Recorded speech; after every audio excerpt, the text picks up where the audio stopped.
Hey, what's up, everybody? Going on tap? Why don't you go ahead and grind that up? You want to pull up a chair? I'm tapped. I'm tapped. I'm tapped. I'm tapped. I'm tapped and I'm smoking and I'm working and I'm toking. I just got off the damn shift. I'm ready to light it and grind it and baby smoke up the spliff. Little bit of tobacco, it feels real nice. Get the little flavor up in the shit. We high and we smoking and we blazing until we can't think, baby. That's how it go, baby. That's how we do, baby. There's nothing wrong, bubba. Hey yo, we smoking till we getting high, baby. Feeling fine, feeling just fine. I said it's not a little care in the world. The concerns, they go into the ground and they disappear. Baby, yo, we flexing when we impressing, and we gonna smoke in the chest, and we blow it out the rest of the holes. Now we getting high, getting motherfucking high in this goddamn bitch, goddamn. Oh,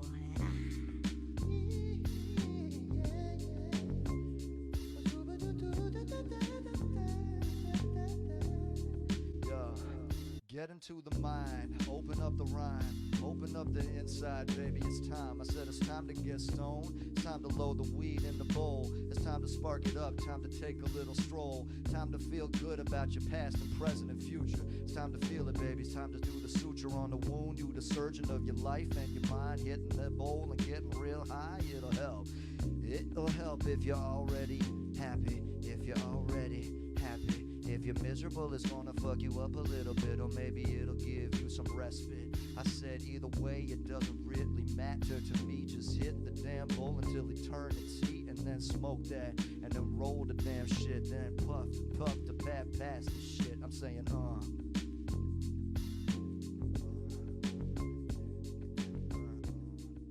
Happy 420, everybody. How's it going today? Eee.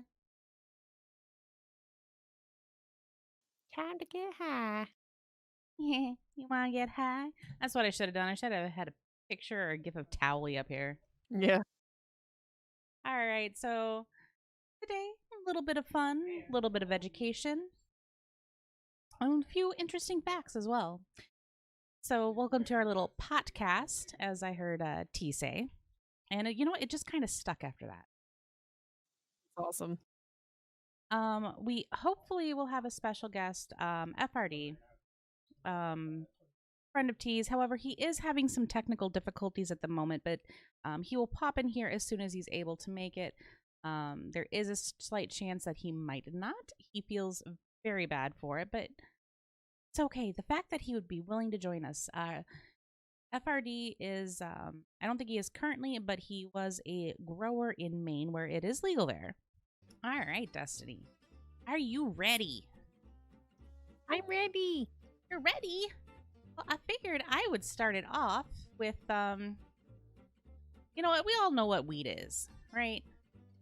But let's see what it is according to Healthline. All right, so weed is referred to as cannabis. Cannabis has three categories. Cannabis sativa, cannabis indica, and its lesser-known cousin of cannabis rudolaris. Or ruderalis? I can't We're gonna fucking... say cannabis lecter. Cannabis lecter, yes. Let's just go with cannabis lecter. You know, it's got a million freaking names for it too, right? Well, apparently this third little cousin is known for being shorter than the others and higher concentrations of CBD. So we all know what this plant does, so let's look at the history. We only think about it really in the modern sense of the term, but we know it's been around a long-ass time, so how long has it been around? Well, if we look way back in Chinese culture, the first written reference that they could find was in the Materia Medica, believed to be written by Shen Yong, 2100 BC. Long-ass fucking time ago, right?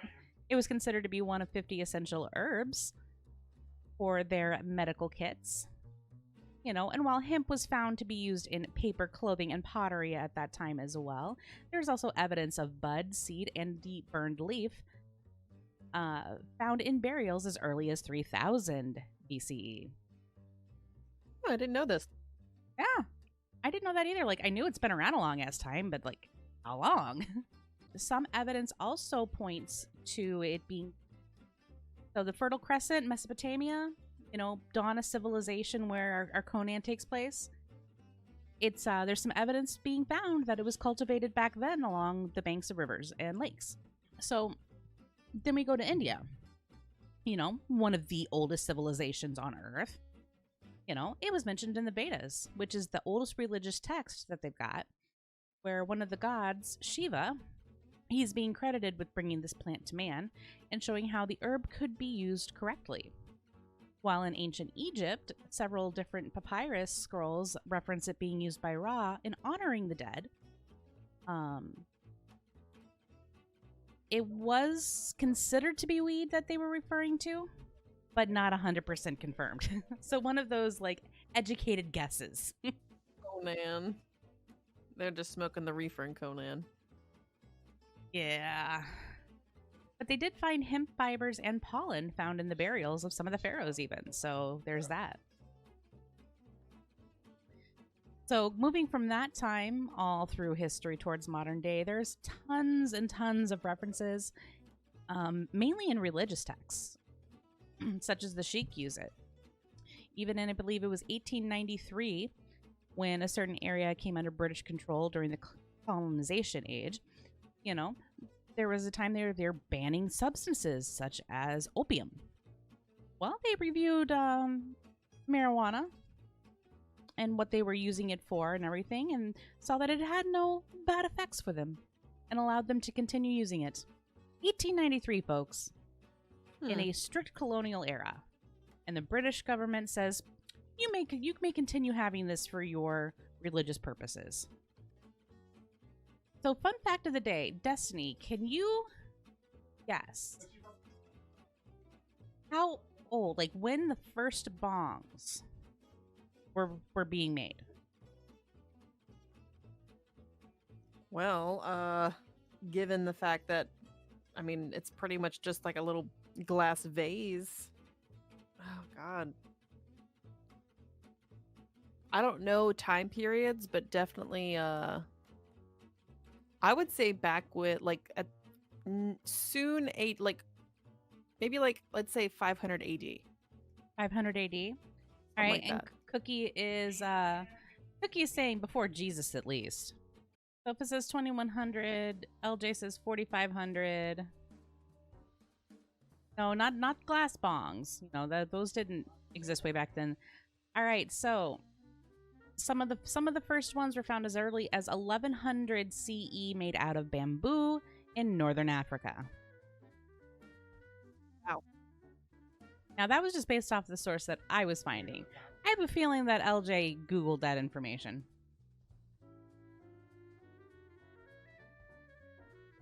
But there's your fun little tidbit. Negative? All right. Maybe he just knows a lot about bongs. Oh yeah, pottery back in that day. Now, make it be a little closer towards well,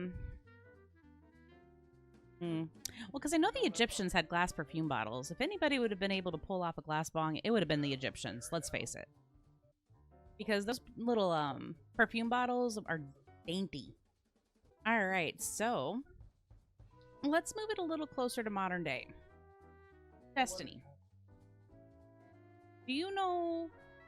Okay, so weed has been legal and illegal on and off all through the centuries.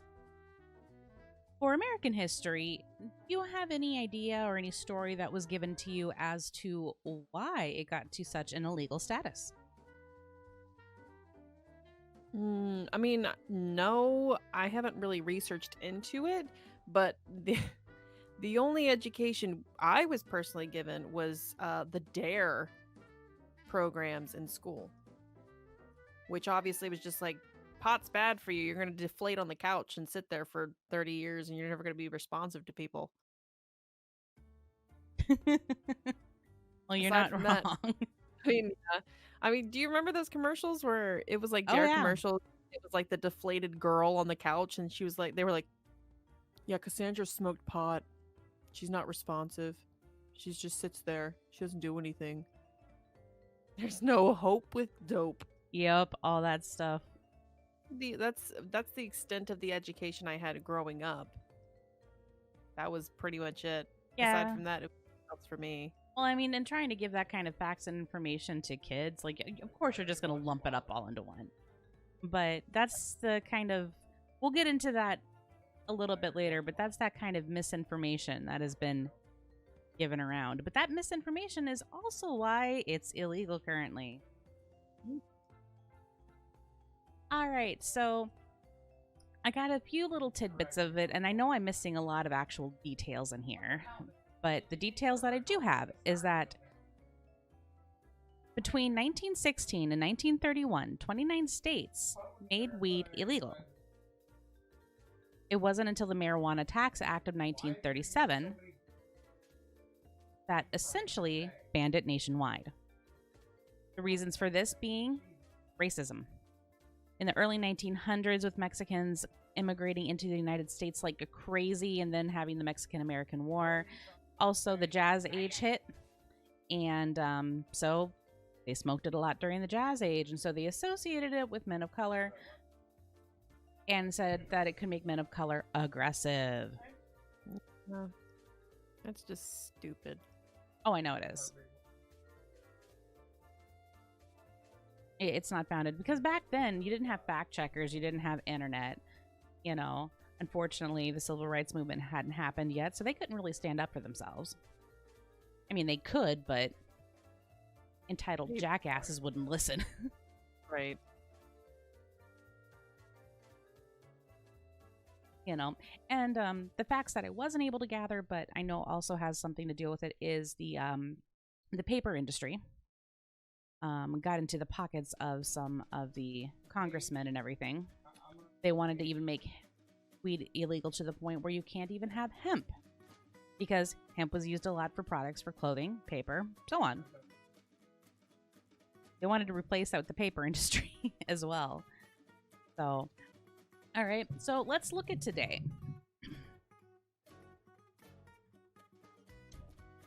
It's getting more popular. But can anybody guess how many states is it fully legalized in right now? Just throw out an educated guess. 8. 8? All right. Let's see what chat has to say. Nobody Google. No cheating and Googling. Off the top of your head, chat, how many states do you think that it is fully legalized? That means for recreational and medicinal. You said which one? States. You said medicinal and... Yeah, recreational and medicinal. So fully Oh. legalized. I'm going to change my answer to 20. 20? Okay. All right, so the answer is it's actually only fully legalized in 16 states. That means medical and recreational are legal. Now, out of those 16 states, Michigan is the only one that hasn't decriminalized it. All other states where it's legal recreationally and medicinally at the same time, they've all decriminalized it as well. Isn't it like I remember hearing something about Space Boy was talking about it. I also have a friend that lives up there. It's like you can buy it. Wait, hold on. You can sell it, but you can't buy it, or it's the other way around. It's something really weird. In Michigan? Like it's almost like it makes it to where actually obtaining weed is just impossible without it being quote unquote illegal. They just don't, they kind of look past it. I think it's you can sell it but you can't, like you can distribute it but you can't buy it. I don't know. It was really weird. I'll have to look that up while we're talking to see how that is. Yeah, I don't know. I think it is weird. I know it is there for medical, and even if you need it for medical, you can grow it yourself even. So you can smoke pot in Michigan, but you can't buy it. Wow. That's what it was. Because it's like it's their laws are very weird in that situation. It's not it's very vague. Like they need to update them so that way, you know, it kind of specifies exactly what they have to do in order for it to be quote unquote legal. They really should. Before I forget, Anana Moose gifting 5 subs to the community. I do appreciate that. Yeah, because even, if you fully legalize it, you make places to fucking buy it. Because I know before that they made it fully legal, my sister-in-law's mother lived there. And she had cancer, so she had a card for it, and she was allowed to grow weed at home for medicinal use.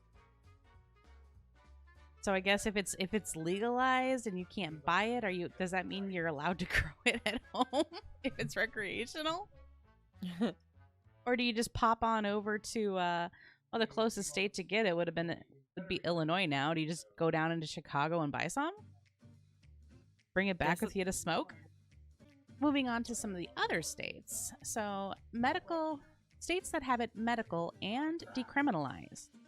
So it's not recreational, it's just medical, and it's been decriminalized are 12 states. Medical only and not decriminalized is in 14 of the states.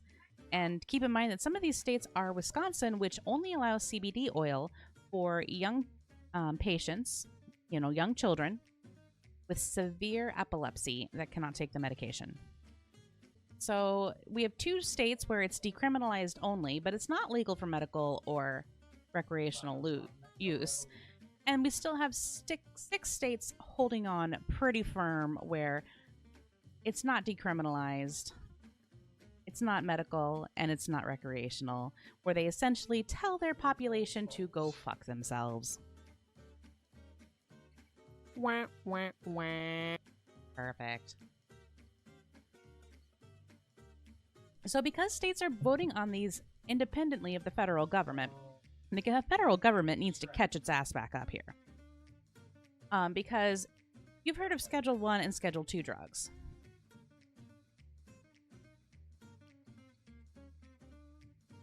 If not, what's that? Sorry, I was reading chat. Okay, so the FDA, I believe it would be, Food and Drug Administration. They categorize it. There's a Schedule 1, 2, and 3. 3 is things like Tylenol and other shit. But like Schedule 2 drugs are cocaine, meth, oxycodone, Adderall, Ritalin, and Vicodin. Okay? So a Schedule 1 drug, heroin, LSD, ecstasy, magic mushrooms, which have been made legal in the state of Oregon. So when are we moving to Oregon? I figure if we're going to have a streamer cottage, it probably should be in Oregon because you have legal shrooms there. Right. But marijuana is also a Schedule 1 drug. Right up there with heroin and LSD. Wow, how rude. Mushrooms, I can see that. For me, mushrooms is a little too much. And I hear like you can easily have a bad trip if you're not prepared for it, which a lot of the people taking it under the table don't fully know what they're getting into or take too much. Hey, and I think it's great that Oregon legalized it because to me it is a natural supplement that just happens to have a very high psychoactive quantity to it. Well, as far as like, I guess productivity goes with the legalization, Virginia's the first southern state to legalize it come July. I believe that the southern states are a little bit more staunchy on legalizing marijuana, and I believe that Virginia is the first state to legalize it starting July 1st. Nice. Arizona has it fully legal, but I consider them Western. They're not Southern. They're Western. Right. And the South over here has the most amount of states where they're just like, fuck you.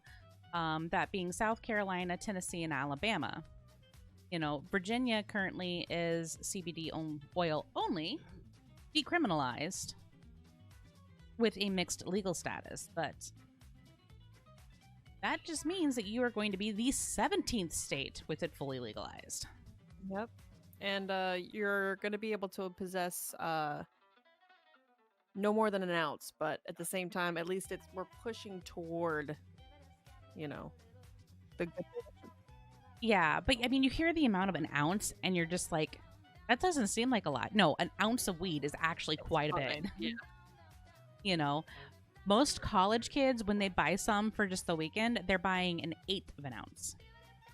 You'll also be able to have they're basically trying to encourage people to grow it themselves. So while they don't want you to distribute it or dispense it, they would like for they I guess their plan is to, because you can have one, what do they call that? A junior, like a mama plant and a baby plant.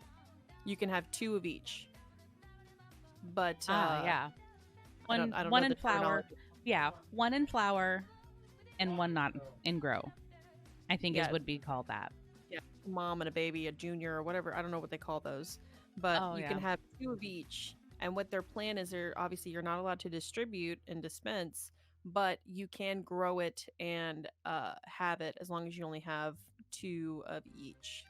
Yeah, so basically, a baby plant is one that it's just sprouting. It has a long way to grow. You know, the thing might be only 2 inches tall. That's a baby. You know, and then when it gets big enough, then it goes into its growth phase where it's growing, it's getting bigger.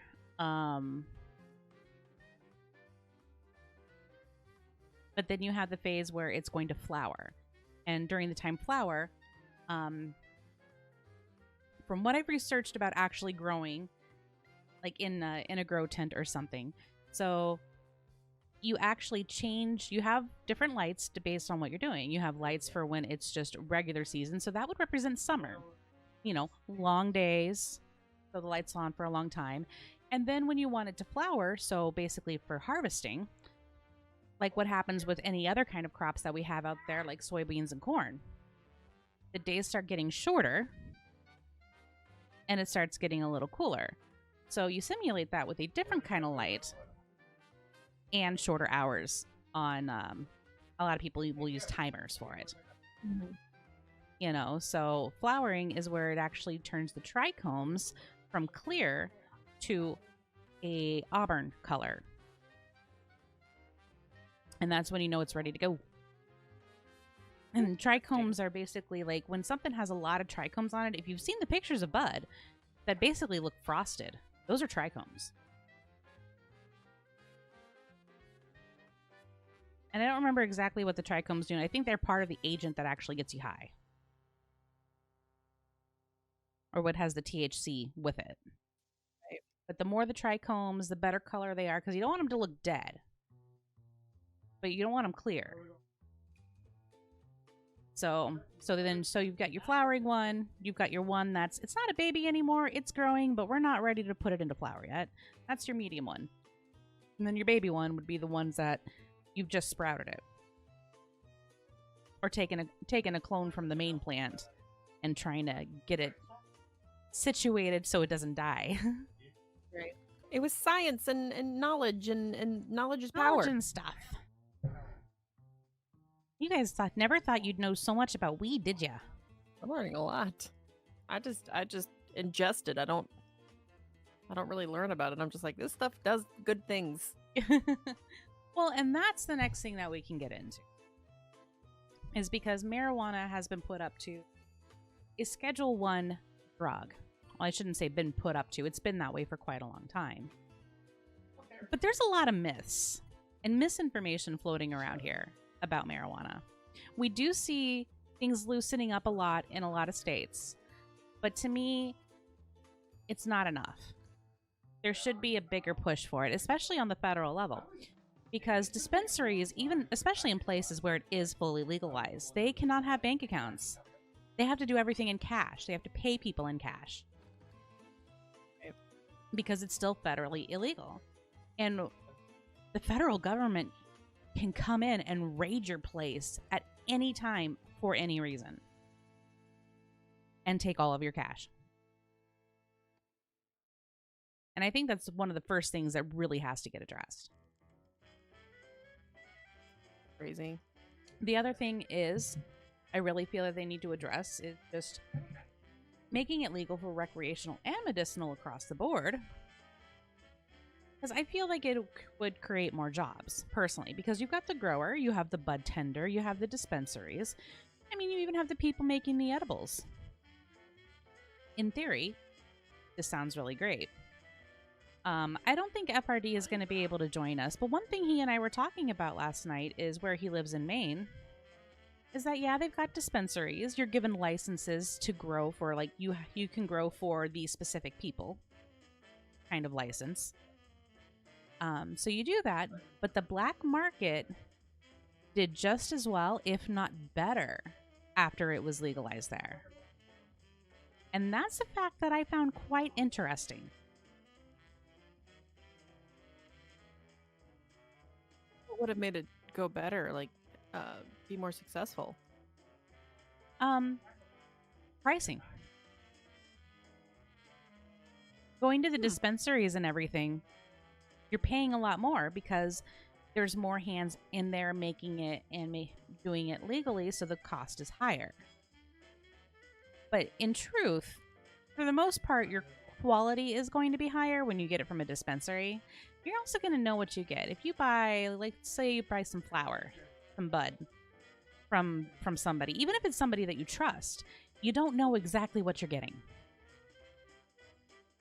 You know, if you go to a dispensary and they're a dispensary that have been tested, that what they're selling on the shelf is exactly the kind that you say it is, that's the dispensary you want to go to. You know what you're going to get.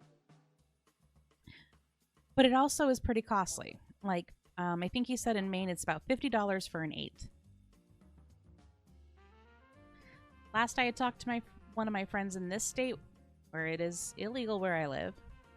Last time I talked to somebody about it, you're gonna pay $60 for an eighth. Yeah. Yeah.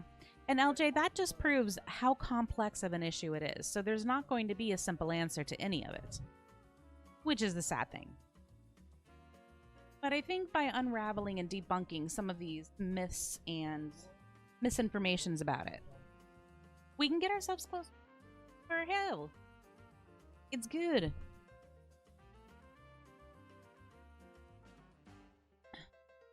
But if you're somebody who's just trying to get it just to get it, you don't have the kind of money to spend on the dispensary. You know, so the black market stays alive. So I think that's going to be another obstacle to cover, but I think we'll be able to figure it out. Because once it gets to a point where it's legal everywhere, it's legal federally, I think the black market will slowly die out. That's just my thought. I could be completely wrong on that. Yeah, I mean, I feel like that could be a big possibility. Is, I mean, eventually it's going to be legal in every state. That's just it's going to happen because the longer or the further we're progressing into people being more open-minded about things and not believing everything that's taught to you in school, we're going to be pushing forward more and more. Because, you know, when I grew up, it was, if you smoke pot, you are somebody who isn't functional as a human being, and you essentially are providing, you're not gonna find a job, blah blah blah. But now you have the kids that I grew up with, they're all smoking pot, and they're raising their kids to be okay with it as long as they're being smart about it. So it's just, and that's the thing, smart about it. All right, I think we might have an EffArDee, so I'm gonna pull him down. He's on his iPad. We can give this a try. We'll see if there's any feedback or anything. All right, take 3, I think it is. Is it 3? Yeah. Is it working? Yeah, it's working. Nice. Does it sound terrible? Am I okay?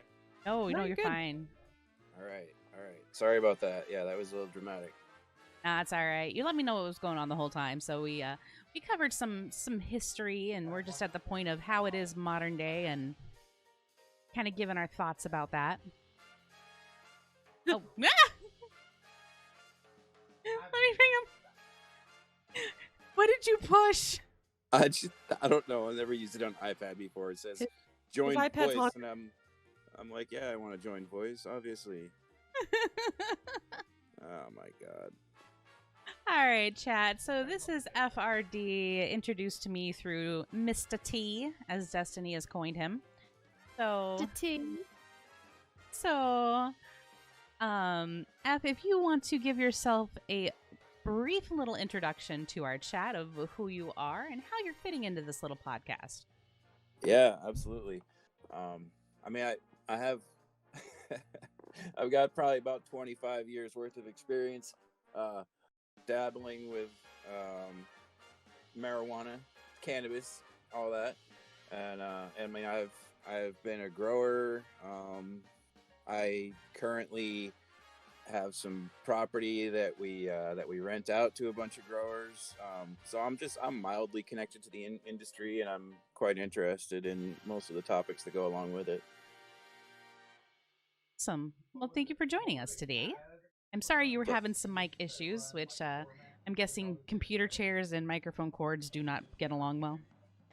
No, it doesn't seem that way. I got into the Tito's vodka a little bit last night, and then I got up this morning, and yeah, there was just shit everywhere. So I think I ran over my cord, and then I couldn't get my audio interface to work. It was just a nightmare. So now I'm on my iPad, and everybody's happy.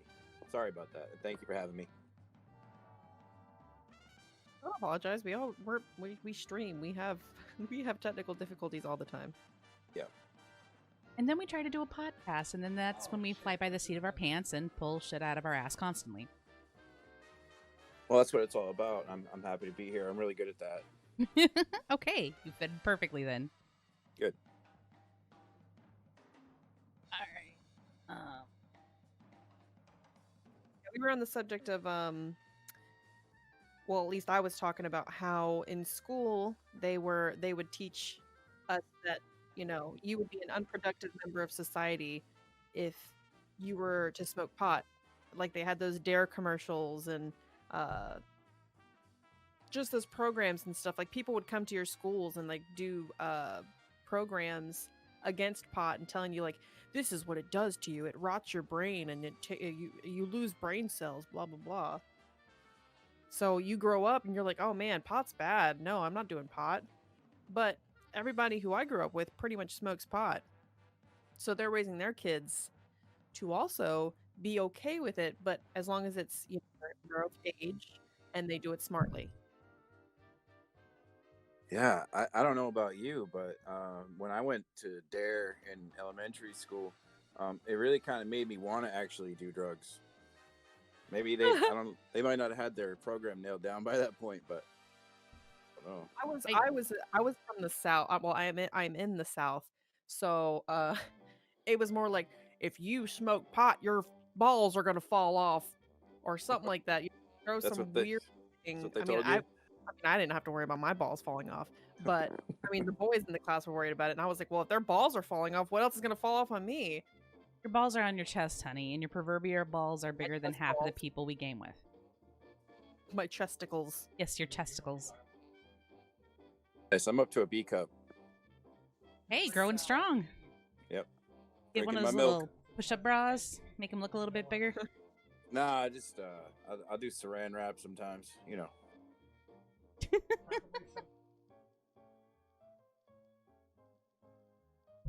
All right, T But was there is right. that You do fit negative- in well.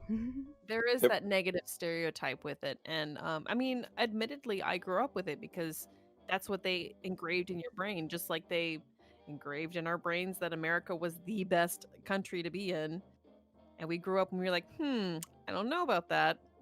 Or that We Christopher kinda- Columbus is the first one who ever discovered the Americas. Right. Or the It's whatever- Vikings. It's whatever the white man put in a textbook, and they didn't want to update the textbooks for years and years and years for budget purposes. It's kind of the same thing where it's like recycled garbage of information and bullshit lies just to keep us from, you know, I guess getting into drugs that they didn't know anything about. Well, I mean, yeah, I suppose. I mean, they don't want us to smoke the weed at all, do they? Well, Yeah. there are some theories here. You know, this kind of borderline something that we do with Cassie, but a conspiracy theory is that the federal government is in on it and bring the weed in because they get a huge cut out of what's getting sold and everything. Now, I don't know if that's true. It's plausible. I personally don't know if that's true or not, but No, I guess it's possible. I've never heard that one before, but you know, I've heard stranger things than that turned out to be true. So you never know. and touche, LJ, touche. You are absolutely correct. I forgot about that part of history. The Polynesians were here long before Columbus or the Vikings were. So, but yeah, it's like they try to keep the kids off drugs. They include marijuana in that and everything. I think it's because they just didn't take the time to understand it. But what's sad is having covered the ancient history of weed, so many other civilizations knew the benefits of it thousands of years ago. But we're so wrapped up in our very specific scientific methodology, while racism is entrenched in everything that they do, that they're just like, well, this can't be good for anyone. Well, it sounded like, I think you were talking to me last night. Oh, I know you were talking to me last night, but you were saying that you were researching sort of the roots of the prohibition of it, and that's really something I don't know that much about. I was thinking, I know nowadays that there's a lot of you know, big drug company lobbyists that are going to you know, Congress and our government basically, and lobbying, you know, against legalizing marijuana specifically because of the pretty well known at this point healing properties of the plant itself. You know, I mean, And I wouldn't be surprised by that. Big pharma is something that I have a huge problem with because, chat, think about it. If you're somebody like me that takes medication on a regular basis, your kidney or your liver is what ends up, usually your kidney, is what processes that medication. Usually there's a bunch of nasty side effects to go along with it. If you're like me, I'm one of many of who knows how many hundreds of thousands of Americans alone who get over medicated, which just make you worse off because these are all synthesized medications. Now, granted, weed is not a cure-all. You know, it's when antibiotics are needed, cannabis is not going to help you. But I do agree with you that Big Pharma is probably one of the biggest blockers to getting it undone. yeah, which is sad. It makes me feel like kind of a lab rat, and you know, it's offensive that they just, you know, they prioritize their profits over our wellness, and that's why, I mean, I've always kind of had the feeling that any type of medical system that works on a profit basis, I mean, it can't be anything but disingenuous, if you ask me. I just don't trust people when it comes to money, especially big money. Yeah, I'm going to agree with that. Now, I know that there are people in the industry that do have the good intentions behind it, but I think the CEOs of the company, they're the ones, you know, since they're the ones pulling the strings and everything else, and, you know, they're probably lobbying not to get it undone. But, What? yes? Oh, I'm sorry. I was gonna say, well, I mean, what can we do about that? Like, are we doing enough? What should we do? What can we do more? Like, what can we do better? Well, that's the thing is like, LJ was putting in some little, bits and pieces into chat here, and it really kind of just popped into my mind, just like how much of a complex issue this is. It was a complex issue that got us here, and it's a complex issue of where we currently are. So undoing it isn't going to be simple. But I think that one thing that we as individuals is to educate. You know, not necessarily go around and protesting, but educating to people the goods and the bads about it. I honestly don't believe cannabis to be a addictive drug. It is actually very safe because it is physically impossible, and this has been medically experimented on, that is physically impossible to overdose on marijuana. I've tried. I think Even though sometimes I feel like I am no longer a person after I eat too much. that's a different story, but overdosing, causing almost like a medical shutdown and poisoning your body Right. is something that you cannot do. We do have receptors in our brain that are specific for the THC portion of cannabis. Whereas CBD is the non-psychoactive parts of it that help keep you evened out. Now, somebody might sit here and make the relation that you can get cartridges that are pure THC oil. There's still enough CBD in that to even you out. You'll still get high as fuck, but you're not going to overdose from it. I think if you were to ingest enough cannabis to overdose, it's like several semi-trailers packed full of it, and it is physically impossible to eat that much. Is that what the kids are doing now? They're eating it? I do There- edibles. There are some people who will eat it straight. Like, I was watching a documentary. I can't even remember for the life of me what it was, but there was a guy with cancer. Yep. He didn't want to smoke it because he didn't want the carcinogen. Edibles just weren't really a thing. He'd make a salad out of it and eat it. And you're ingesting it, so Interesting. you're still getting it into your body, and it was helping to counteract the cancer that he was going through. I mean, yeah, if that's your main goal is to try to combat something like that, then eating it in a raw form like that would probably be even more effective, because you're not going to get the psychoactive side effects from eating raw weed. You know what I mean? It's you have to Right. you have to heat it up and decarboxylate it. Right. So I mean, there's a process that goes for making edibles, psychoactive. And if he was doing that, I mean, he's probably getting some pretty rad healing effects from it, I would imagine. Right. And that's the sad part. And I think we touched on that for a little bit last night too, was we don't fully know the effects that it has. Now, I know myself from researching this that for things such as depression and anxiety. So you have indica, you have sativa. If you've watched Disjointed at all, which funny TV show, by the way, but in Disjointed, they said that you can remember it as indica is couch. That is your body high. That gets you that typical stoner high with the munchies and everything. That really helps with body pain. And I think, and EffArDee, you can probably, please correct me if I'm wrong, but basically any strain, whether it's sativa or indica, if you decarb, get it breaded, process it, make it into edibles, doesn't matter what strain you use, it ends up being an indica anyway. Yeah, that's been my experience. I don't know about the science behind that, but it seems that way, doesn't it? It really does. Yeah. But these sativas really do help with depression and anxiety. And I've seen the effects on people. Like, I've seen people that, dear God, you do not want to see them if they haven't had a joint. They are not pleasant. They'll perform. Yeah, I know some people that are like that too. I know some people that just always have a joint going, or I mean, these people work. I work with these people, and they can focus. I could never, like, I've been known to have a couple hits or whatever if I'm feeling particularly stressed out on a job or something like that, but not like that. I just couldn't. So I mean, it definitely hits everybody a little bit different. It does. But I'm of a firm mind where, yeah, I have nothing against people using it for recreational, but my biggest interest is actually in the using it for medicinal.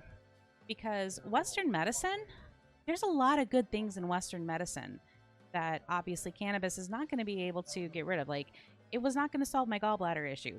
Western medicine had to rip that thing out. But fits of anxiety that I get, I'm borderline ADD. My only option for that borderline ADD is legal speed, which is a class 2 drug. But I can get a prescription for that from my doctor. But one of the side effects, forgetting to eat and drink, like just drink your water throughout the day. You forget to do that shit. And that causes problems. Totally. That's nuts.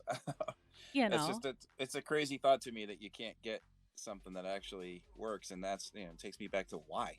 Like, what the hell? Why? Well, I think part of it is because of the stigmas that exist around it and the big pharma companies. Research companies have not been given the funding, the equipment, and methods to actually go through and see what all the effects are for it and actually do clinical trials and studies like they do for other medications.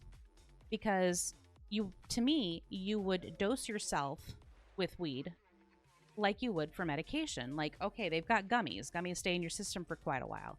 All right, well, this one little gummy is a 10 milligram gummy. I'm going to cut that in half.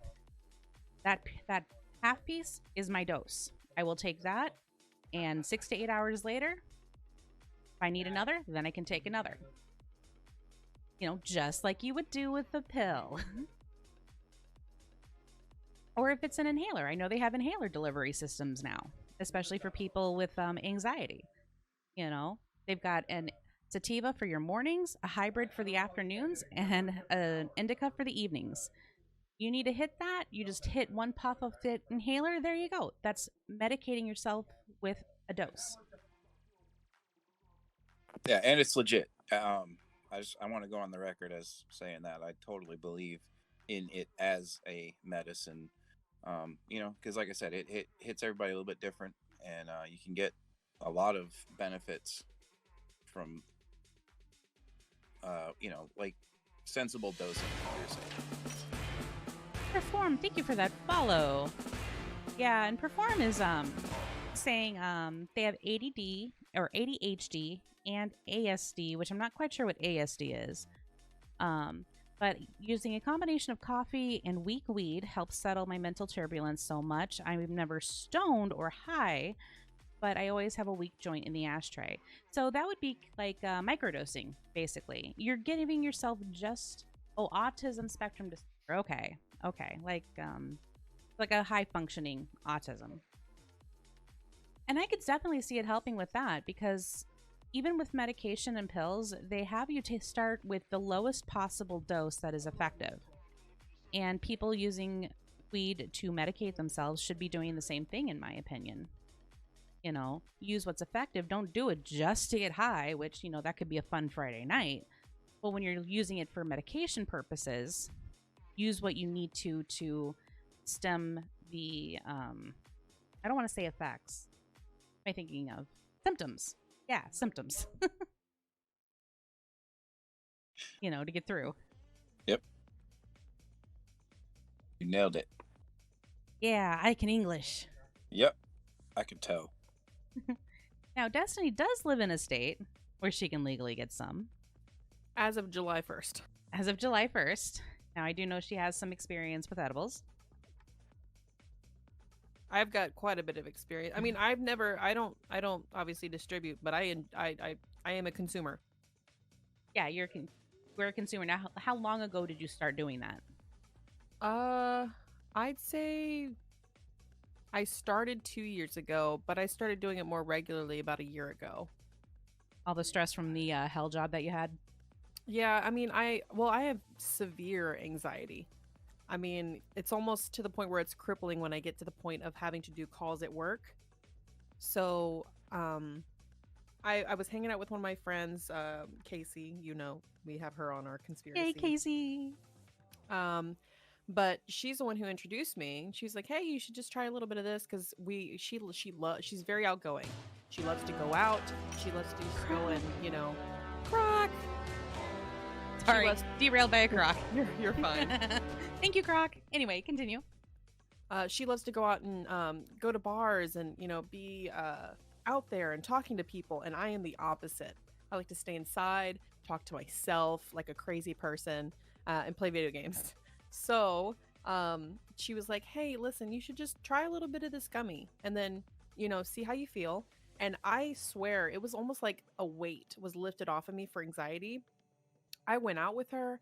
I wasn't like hyper, but I was just relaxed. So I was able to just let things happen. I was able to say yes to things. I was able to just go with the flow and not be pressured almost.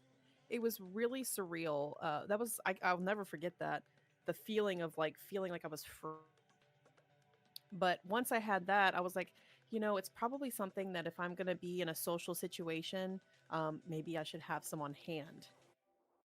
And so since then, it's like, because I worked in real estate, so I had to talk to people. So when I had big events or things where I had to talk to a big group of people, I knew that I needed to take a little bit just to kind of take the edge off. Now, how big of a difference does this make? Because a little known fact, I mean, you're very bubbly and cheerful and smartass on your stream and everything, but outside of that, you're more of a introvert. Oh yeah. And I don't think that's something, that because normally people don't get to see us outside our stream. So that's what I want to add in there to help emphasize the point you're making, is that you're introverted outside of stream. Extremely. I mean, the stream, when you stream, you're kind of putting on a even doing this, you kind of put on not persona.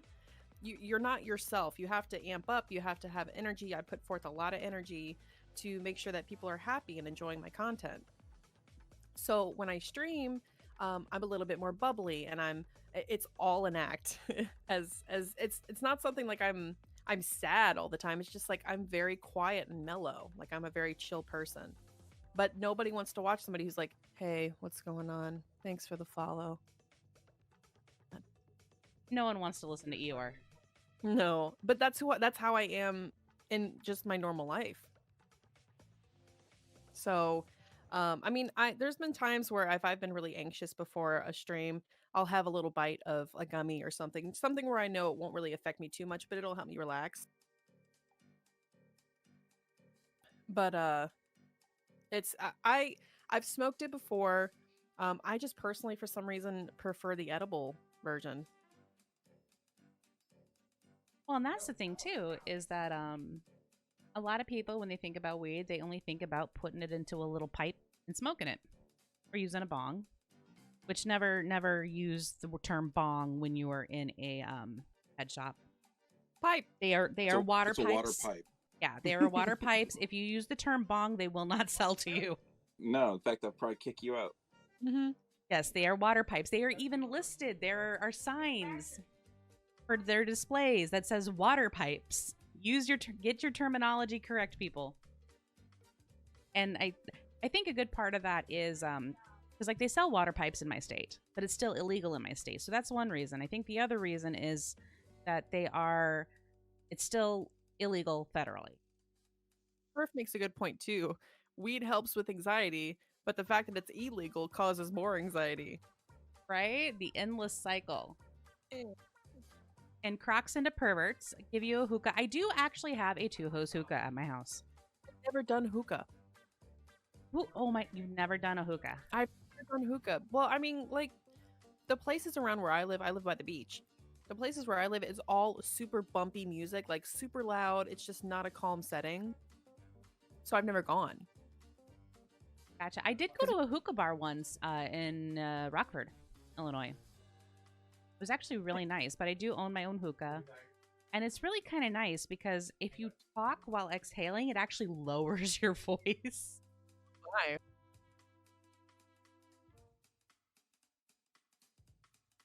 But the stuff that I have for hookah is legal tobacco mixed with honey or molasses or something sticky. And shut up, LJ! Don't you dare say anything. Sticky. So, you know, on the subject of like safety and knowledge, do you know, has anybody ever died from smoking weed or ingesting weed? Do you know? All the sources that I have checked say no. There is no medical evidence of an overdose or a death due to the smoking or consumption of marijuana. EffArDee, what is that accurate on your point of view as well? As far as like a direct result of the effect of the substance on the body, there's no way. Like you were saying earlier, it's impossible to overdose. But I mean, I'm sure people have gotten stoned and crashed their cars and died and stuff. I mean, that happens, but never just from the ingestion of the substance, as far as I know.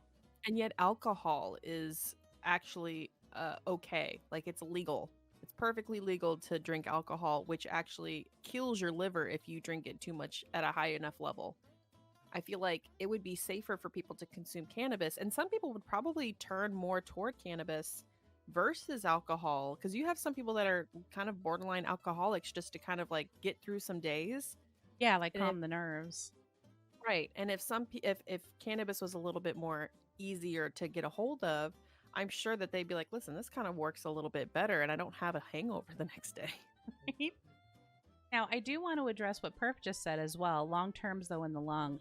Now, I will agree with that. That can cause issues because anything that you light and inhale is a carcinogen. But luckily, that is why they have so many different delivery methods now. I don't even know all the ones that are out there. Like with the inhalers, you know, there's no combustion. With bait now, EffArDee, you might have to help me with this one. Cartridges. Yeah. Is that a carcinogen? Because nothing's actually being lit. It's just heating the oil to a point of vapor is formed. Is that considered a carcinogen when you inhale it? Geez, I'd have to do some research on that. I think other people might even need to do some research on that. I think it's probably being researched right now because it's such a new, mainstream wise, it's such a new technology. So Yeah. I'm not sure that the research has been done yet, but I'm sure it's not great for you. You know, it's not as healthy for you as air, but is it as bad as smoke? Probably not. And if the quality was regulated, yeah, perf. And that would be the point of having legalized systems where they are controlled and inspected. It would lead to less things like that, like fiberglass being in it. Particle lungs, which isn't a great thing, yeah.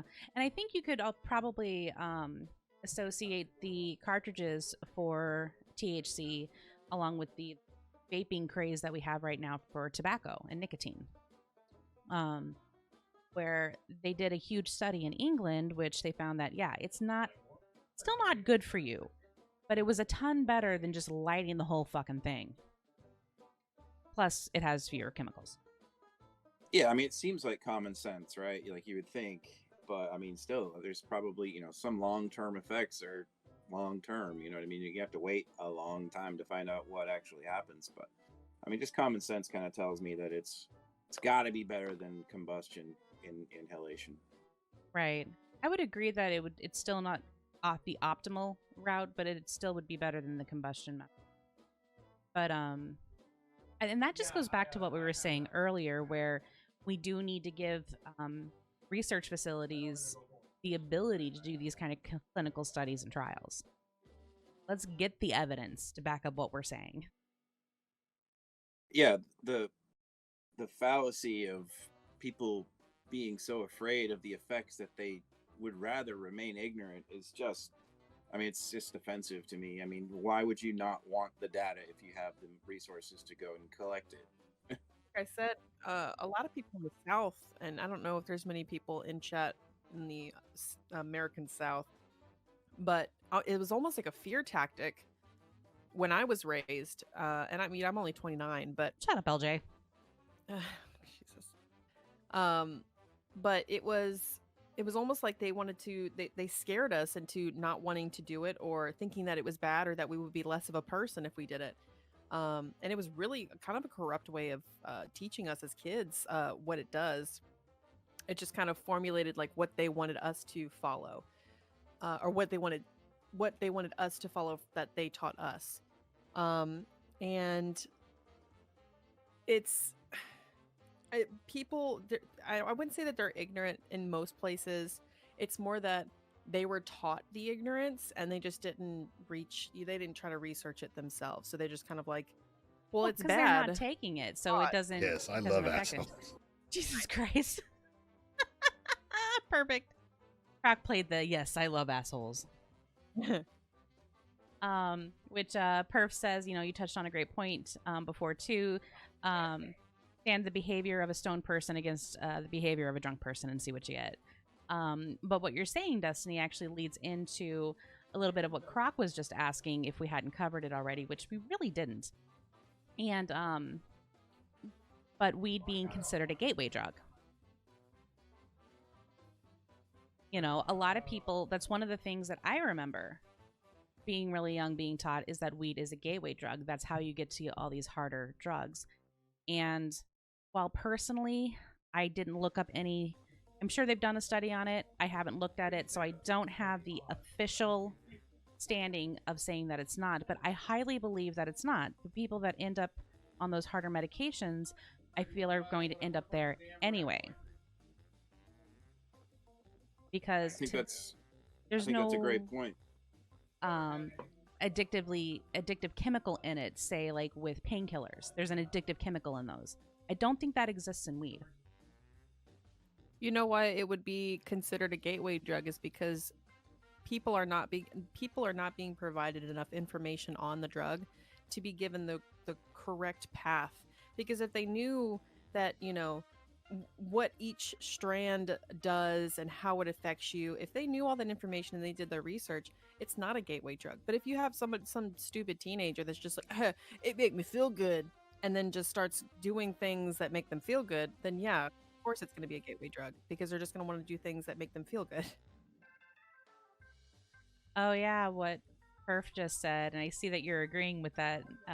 The part of weed that does lead to gateway drugs is that it shatters your belief and trust that the concept that illegal drugs are definitely bad. I could agree with that as well. I don't think there's one straight answer to this question. I think calling marijuana a gateway drug is really sort of a compliment to it, in that I feel like that sort of almost forces people who are anti-drug, by calling it a gateway drug, are forced to admit that, you know what, it's really not that dangerous in and of itself, but once you get that feeling, you might want to try some other shit. Well, by that's that probably same standard, you can call cigarettes a gateway drug to weed. Yeah, definitely. I mean, let's be completely fair. Yeah, oh, totally. But I do like the comparisons made to alcohol, though, because there are statistics that exist out there. You can easily Google it, of how many deaths per year due to alcohol. And I'm not talking car crashes or anything. I'm talking about liver failures. I work in a hospital system. I actually got to sit in an ER during one of our go lives, because I'm IT support, and listen to somebody who came in with alcohol withdrawal, which is basically their body was so used to having alcohol in its system and suddenly was not there, and their body was violently reacting to it. You don't get that I've with been weed. dildoing people. Jesus! And Destiny's been dildoing people. I'm dildoing people. All right, I'm not, for the record. You're not? Not yet? Nope, not that I know of. We play 7 days, and there's a stun baton that looks like a dildo. Oh, okay. All right, And it's I might do that. electrified. Yeah, Who wouldn't? ask T about it sometime. He's been hooked with us. Who wouldn't love that?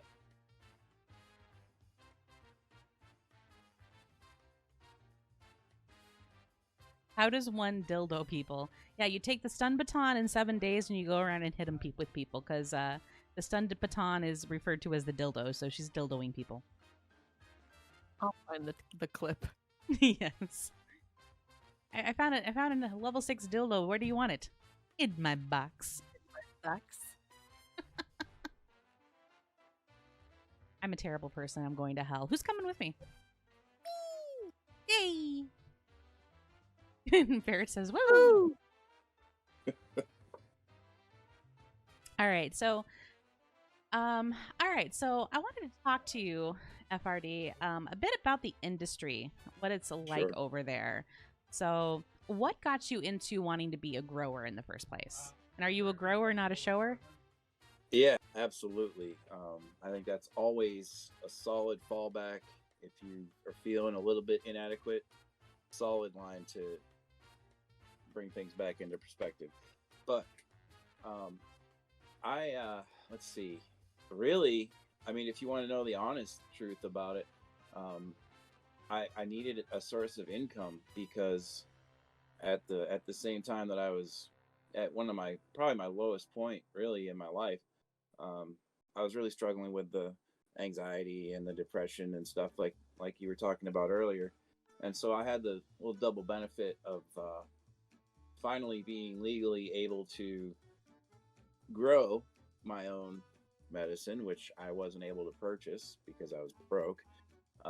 And that had the added benefit of having a little bit extra that I could share with my friends for, a little bit of spending, folding money and stuff. So, I mean, it was purely selfish, and opportunistic and capitalistic for me to get involved with it, which I think is probably true for a lot of people, but not all people. All right. Now, did you enjoy your time as a grower though? I want the cock, all of it, in Jesus my mouth. Christ. It was, yeah. Sorry, I've got sound bits going off. I was like, what? I want the cock, all of it, in my mouth. Yeah, I mean, all right. No, but man. you're gonna have to wait until we're done. All right. When we're done here. Sure. Well, yeah, it was. What was the question? Did I enjoy it? Did you enjoy your time as a grower? Okay, yeah, and for one reason, particularly, is that once I get involved in something or I become interested in something, my tendency is to want to try to learn as much as I possibly can about it in the shortest amount of time possible. And I find that really engaging. So there's a lot to learn when it comes. It's not like growing a bowl of petunias. You just put them in the sun, give them some water, and call it good. There's a lot to learn, from the different genetics, spotting deficiencies in your plants and things like that. So true, perf. And pests. Oh yeah, absolutely. Because you have your regular grow light, and then you have your bloom light. You have nutrients that you use, and the quantities of which shift based upon which effect that you're wanting to have. Smell a certain way. Watching, I'm sure as well, watching the trichomes to see when harvest is ready. Yeah, I heard you talking about that earlier. I used to have a little microscope. I would take them off and put it under the microscope and look for the little amber color. And I'm like, oh, okay, yep. We'll let that one go a little bit further. Another 2 days. Right. Yeah. I guess the more you do it, the more you get to, because I don't have experience with this, but the more you look at it, like there's no exact science for when you would be like, okay, it's ready. Is it just kind of a live and learn deal? Yeah, it depends on how much you got, how much you got from the last crop. But how soon do you need it? Or like, do you have a certain feeling about it? It's all sort of, like you were saying before, seat of the pants. Just live and learn, like you just said. Gut feelings. I mean, there's obviously science to it. Like, you have to read about it, and you can talk to people online, and I could share stories with even local people now, because it's not such a taboo thing. You can actually find other people locally and that's helpful, because oftentimes it's like a climatic thing. Even if you're growing indoors, you'll have a certain type of pest that's super prolific in a geographical area at a certain time of year, and that's really helpful when you can talk to local resources to help. Right, and these plants are more, I'm not going to say tropical, but they are far more temperate. So I imagine that if you are growing, especially all year round in Maine, you're going to need some kind of indoor grow. Oh, definitely. Yeah. Yep. I'm happy to be part of a company that actually provides that, all the way from, it's a 3-story, 400-foot long chicken barn out in the middle of the woods, basically, that's been slowly, systematically converted over to grow space, and it's really, I mean, it's not top tier, but it's up there. It's pretty cool, and people seem to appreciate it and like it a lot. So when you did, when it did go legal for your state, like, we touched on this last night, but you did end up making a very good point in here that I wanted chat to know. Like, what about job creation? Because for those of us where it's not legal in our state, we're thinking not just for having the availability of it for medicinal reasons, but what about the job creation? Because you have the growers, you have the dispensaries, you have the bud tenders. Yeah. Does it actually kind of create those jobs for people, even though you have to be paid cash because federal is stupid? I mean, for the most part, yes, because of the proliferation of the industry and it rising sort of into not the spotlight, but into view of the general public as a thing that's actually happening. Of course, it's been going on for years and years and years, and people have been, working less than legal jobs, doing the same thing. But there's so much more of it now, and whether you get paid cash, I mean, some people accept payment in bud. They'll take a certain percentage of weight that they trim in a certain day or something like that. And you got to remember that just one grower can't realistically handle a large chicken barn crop. You know what I mean? There's going to be some people that come up along the way, and not only are they getting paid one way or another, they're also gaining the knowledge. And it's just it's one of those things that, yeah, the knowledge is all out there on the internet, but hands-on experience is invaluable in my opinion for that type of stuff. So you get experience and a pretty gainful employment. Yeah, that'd be awesome. I can see ferret, like if they legalize it here, I can see ferret sitting there being one of the growers. But Tending to it, babies. these are all my babies. That's a pretty interesting lifestyle. I'm not directly in that lifestyle, but I'm closely connected to it. So it's pretty cool to see these guys on a pretty regular basis. They're interesting people. Well, and I would consider it almost a trade job because it's something you do directly with your hands. So, like with any trade skill that you have, the more you do it, the more you perfect it, and the better the product is. And would you say that's fairly true? Oh, definitely. With experience comes quality. And that goes back to that gut feeling type thing I was talking about, knowing when to harvest. And sometimes sometimes you're chasing a deadline or you're running from a pest or something like that. So you have to weigh options. And but once you get really good at it, yeah, you get a reputation. That's for sure. Certain guys are known for having the best stuff around, if you will, and there's a reason for it. It's because they're really good at it. Now, one thing that you did mention is that because I figured I was one of those blind people thinking that, oh, if it's recreational, then the black market for it dries up. But you kind of disproved that for me yesterday. It's been really, really interesting to see what happens because it took a number of years, even after the state passed it as legal recreationally. It took a while for all the rules to be drafted and everything like that for the retail stores. And in the meantime, the black market was pretty much as it always was. But you could legally trade it for things. You couldn't exchange money for it. You could give it as gifts up to a certain amount. So there's a whole bunch of gray area. And it took a lot of the stigma away from just selling marijuana in general. Then once the stores started up, I really think that it did strong work for the black market actually, because well, as a consumer, it's like, wow, okay, you go walk into a store, and I mean, honestly, around here, it's kind of a high price, but they're selling bud, just flour, regular flour for like 50, 55, $60 an eighth, which is 3.5 grams. And that's a high price around here. Whereas on the black market, the price has gone back down to like $20 or $25 for an eighth, the same amount. It's less than half. So it's I can't speak for. I mean, it must be volume over high price. You know what I mean? Like the Golden Corral theory. You Oh, get all the God. people. You know what I mean? How do they make? But they don't make money on me. I can guarantee you that.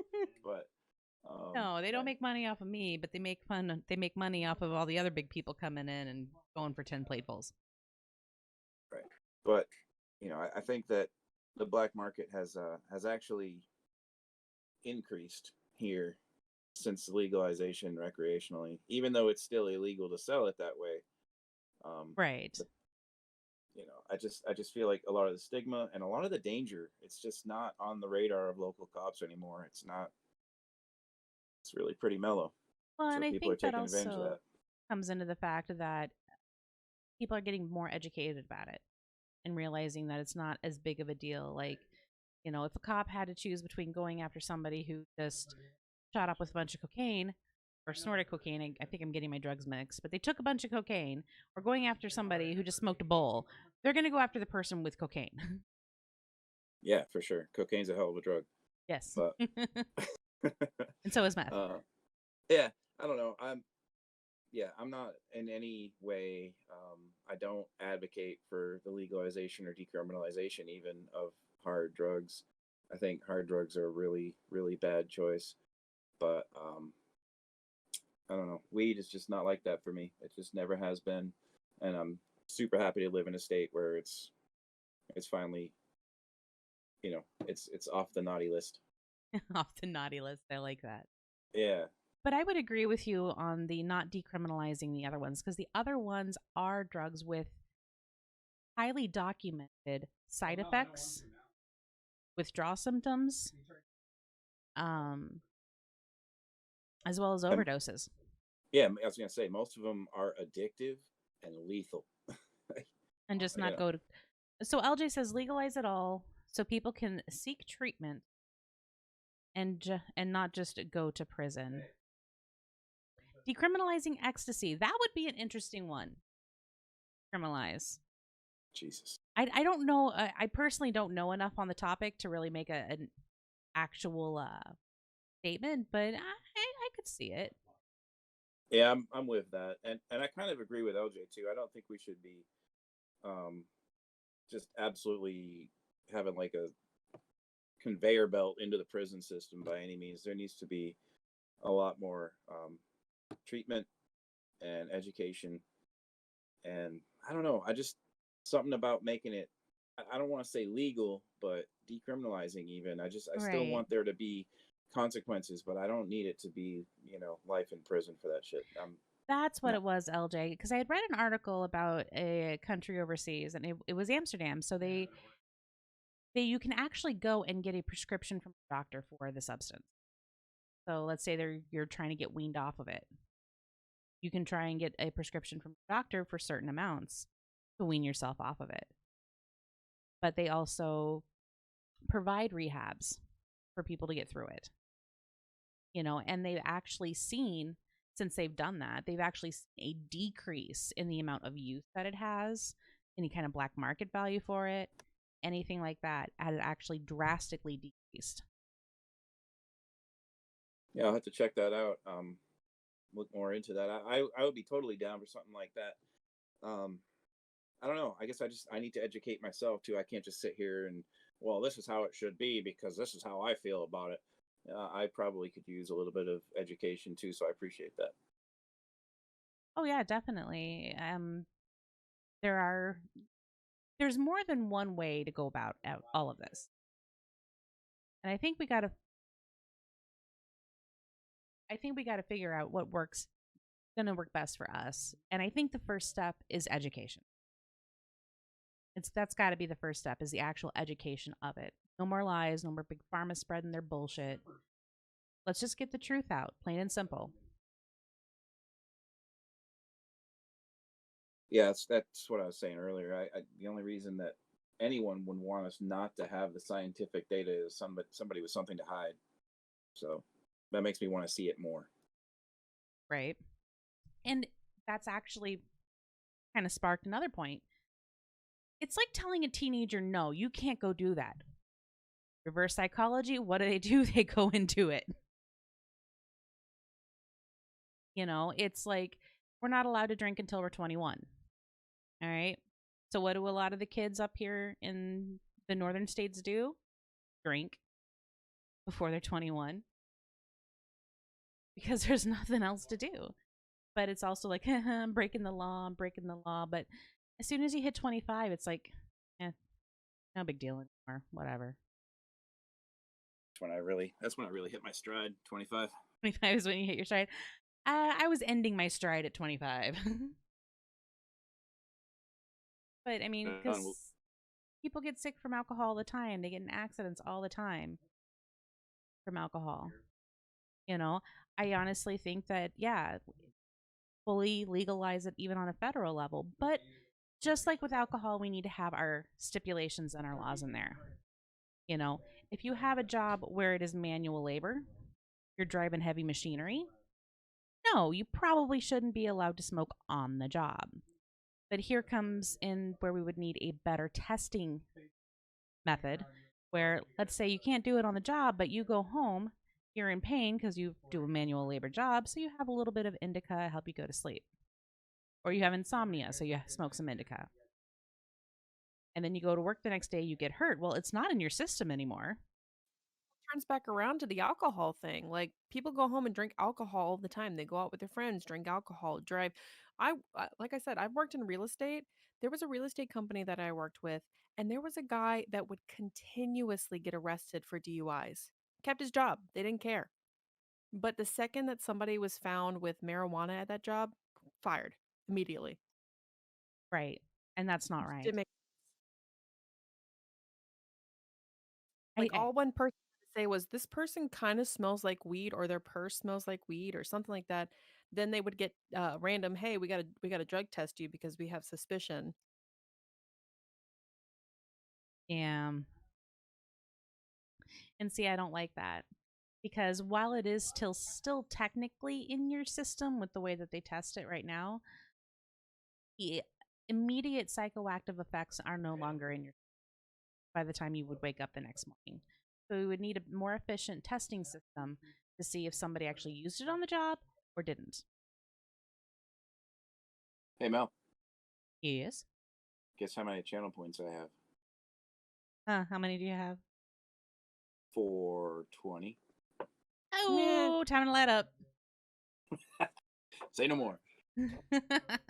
Which you've probably been doing that this whole time. So Yeah, that was probably not help. I should have established my my hardware before I start. But I mean, it's 420. It was like mid afternoon, so Yeah. and Platon, and I'm sorry if I'm slaughtering your name. Platinum. Platinum. Okay, thank you. I can't. I'm having problems reading. I am in serious need of some new. Fuck. Huh? Are you high? No, actually, it was tempting, but I'm not. Before. I actually am in terrible need of new glasses, and the way the name it is on my screen, it's kind of running together. Platinum Mountain Designs. Thank you. Okay. So now that you've said that, I'm going to associate it with the design that I see that the word is. I really need new fucking glasses. It's not even funny. But platinum, I do agree. It is socially accepted to be a drunk, but it is not socially accepted to be a stoner. Yeah, I find people that are stoners to be more I'm more comfortable around them than someone who's drunk because they can't really handle themselves if they're drunk. You know, because alcohol makes you stupid and it affects how your mind works too. To a degree, weed will do that as well. I'm not going to downplay that at all. But I turn into on the couch. I'm just deflated and I just stare at things. I'll scroll through TikTok for 7 hours. that's because You you've ever had. walk into a room and forget why you're there? I do that stone cold sober. I get high and wonder how come we aren't all starfish. You God, know? I should hook you up with Ferret to watch a small. I love Kevin Smith. Anyway.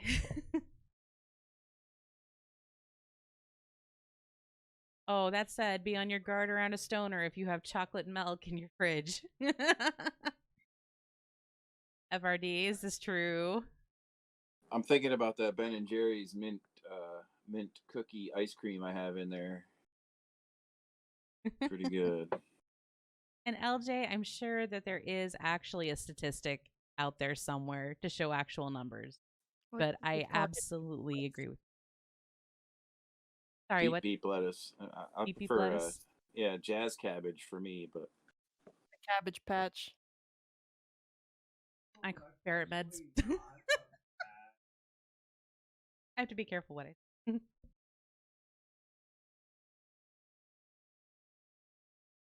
Exactly, Goomba. All I see when I see beep beep lettuce is I think of beep beep. I'm a sheep. I'm a Jeep. Beep beep. I'm a sheep. Beep beep. I'm a sheep. All right, that was terrible. You can kill me later. Promise. Oh yeah, baby. Woo!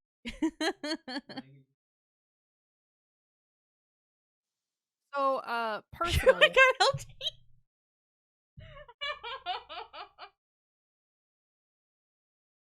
Sorry. wow, LJ. LT. My man. He also thought he was dying. I think he had a heart attack scare too. And what else happened? What did he said that he just thought he was dying, so he just crawled into the bathroom and then just sat in there and was gonna accept his fate. I'm gonna accept my fate on the shitter. On That was it. another topic, on this subject of what LJ said, what is one funny memory you might have while you were probably a little too high? One thing I can think of is on the subject of food. My favorite Thai food is to wander to the fridge and eat shredded cheese out of the bag in front of the fridge at night with a like my I have a very open living room, so you've got a huge window. I know my neighbors see me crawl in there and just shovel shredded cheese into my face Are you at 2 in sitting there like a squirrel with a bag in your hand, just shoveling it? just like my hand's the shovel and I'm just into my mouth. Do you have any stories like that? Oh, Probably, yeah. Um, yeah. The munchies thing is insane. Like it's crazy. It doesn't even seem possible to eat as much as you do sometimes when you get baked. It's whew. Um, but yeah, I mean, over the years, my goodness, stupid stuff that I've done because I was high. Oh, I if you give me a minute, I'll come up with something, but I can't even isolate one right now. we're not advocating very well for the safety of it right now. Uh, Well, I mean, I, what? it's not something where you go I'm out and you're driving and then you drive into a ditch because you're not capable of keeping track of what you're doing. It's more like Oh no, I silly know. things you say or, shows you watch and dying of laughter for no reason. Yeah, like I heard giggling like a schoolgirl the other night because of it. But no, but that's the one big distinction that I want to make while we are talking about this. It's like, on a weekend, you're having knocking back a couple of drinks with your friends or on a campfire and being stupid. It's the same thing of chilling at night, have some edibles or have a couple joints and then just goofing around doing whatever there.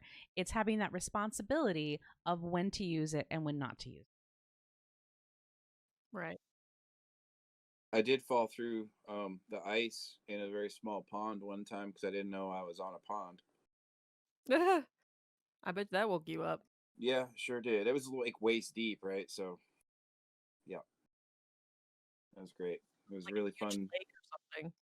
No, no, just a little farm pond, but still, I mean, just had no idea.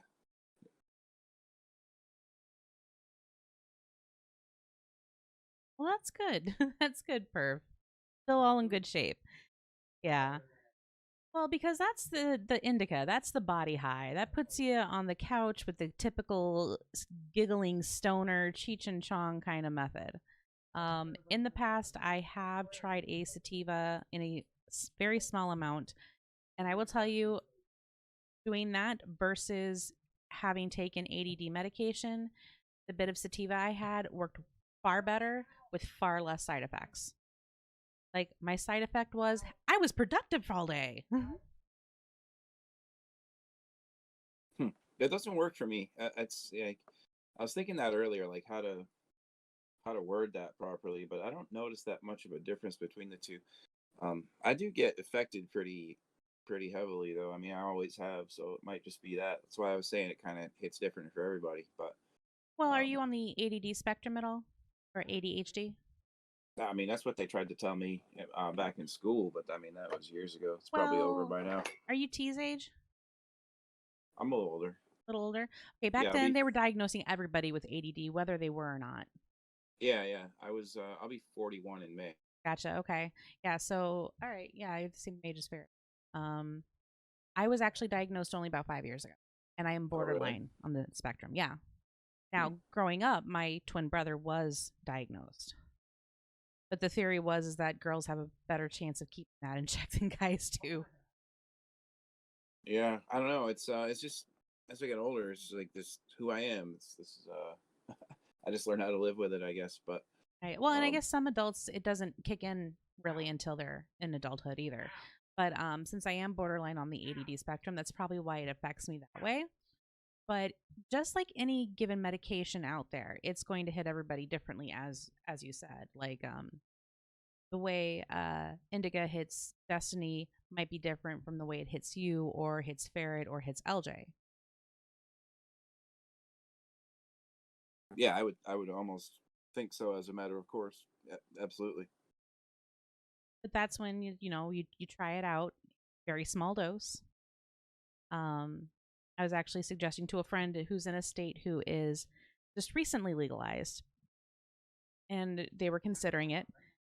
And while edibles, I think, would be in her future, I was highly suggesting, I'm like, edibles stay in your system for a long time. You want to be smart about it.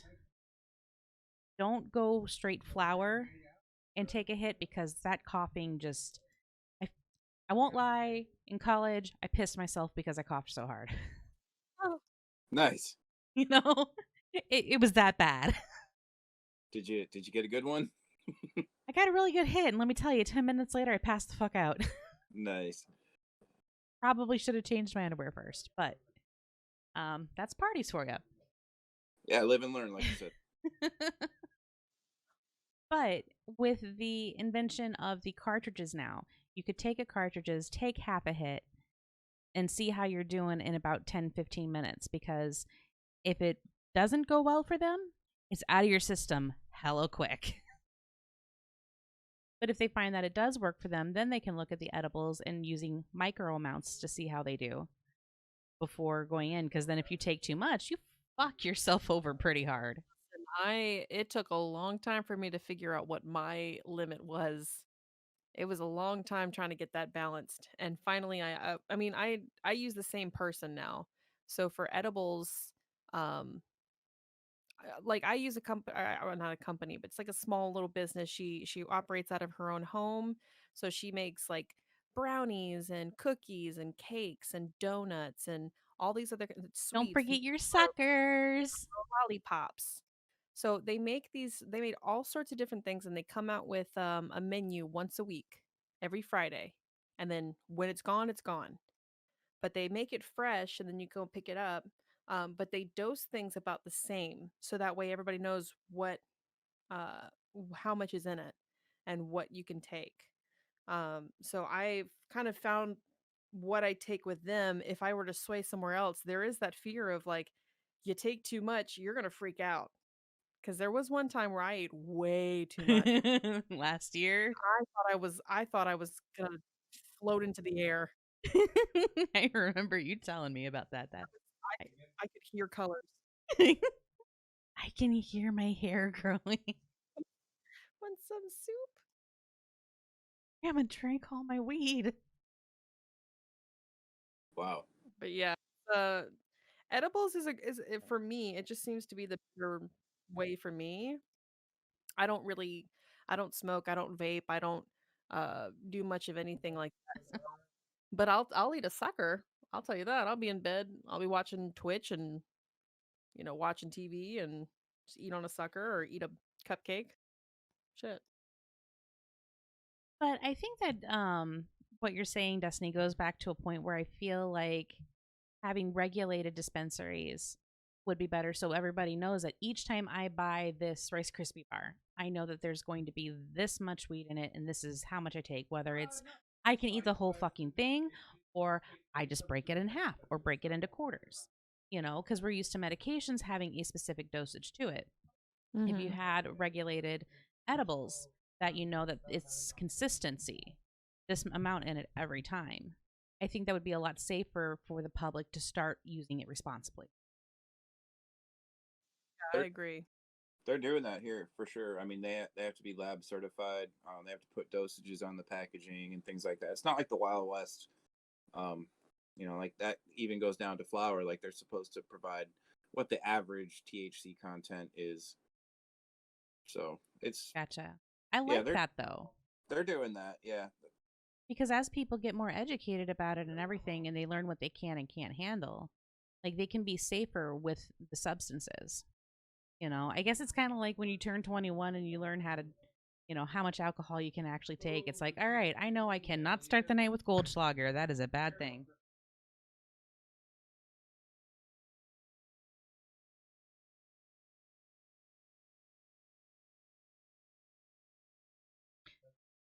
Eric's getting a little excited. nice. I don't. It's not coming through on my stream because of my noise gate, but I think you guys are hearing it. Oh, I'm used to it. Oh no, I know you are. Yeah. Yeah, platinum. I agree with you, platinum. Where it takes for me, it takes about an hour for it to kick in. For other people that I know, sometimes it's 2 hours. And then my close friend who got me on edibles, hers is 30 minutes. And she told me, oh, it should take about 30 minutes. And then 30 minutes later, I didn't feel anything. And so she gave me another large dose, to which I thought I was going to die. It's all like a balancing it out. Yeah. If you're new to edibles, I agree with your advice. Start small and be patient because it takes a while sometimes, up to an hour or two. You don't want to overdo it. Right. Well, and I think that comes into, if you want to look at it a little scientifically, is how your body metabolizes that. It's going to be different for everybody because, I mean, when I hit 25, my metabolism bottomed the fuck out. It's not going to be the same as, my stepsister who has a metabolism that's on crack because it works I so wish I did. quickly. Casey in chat's the one that got me on the edibles. Casey! I blame her. That's my BFF.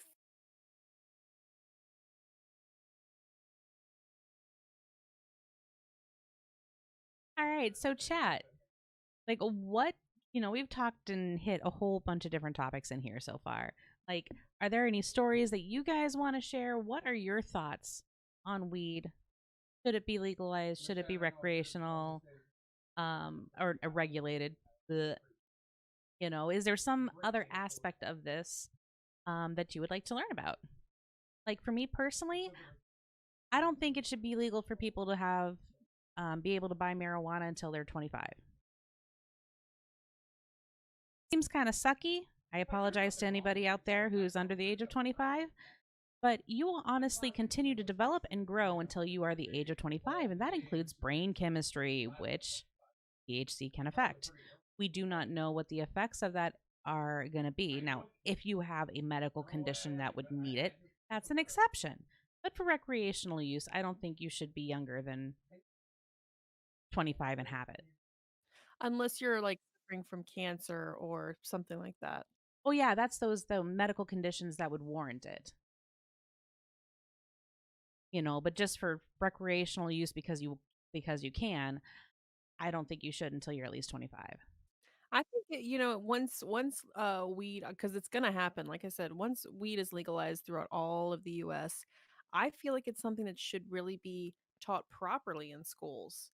I feel like if kids knew exactly what it was, what it did, what it's for, and how it can negatively and positively affect you, um, they would at least be able to approach it a little bit better than just experimenting. Instead, it'd be like, well, I know I learned this, this, and this.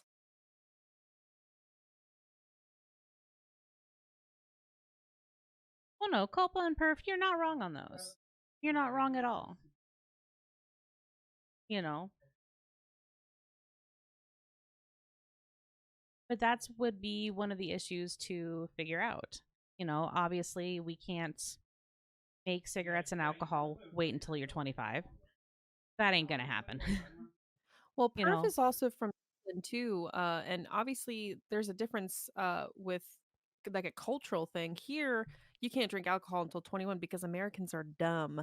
And then, obviously over in England, you guys can drink it. I think it's 18 or 16 or something like that. It's just like a cultural difference too. So it would just end up depending on the country, honestly. Here in America, I would probably Children, say, yeah.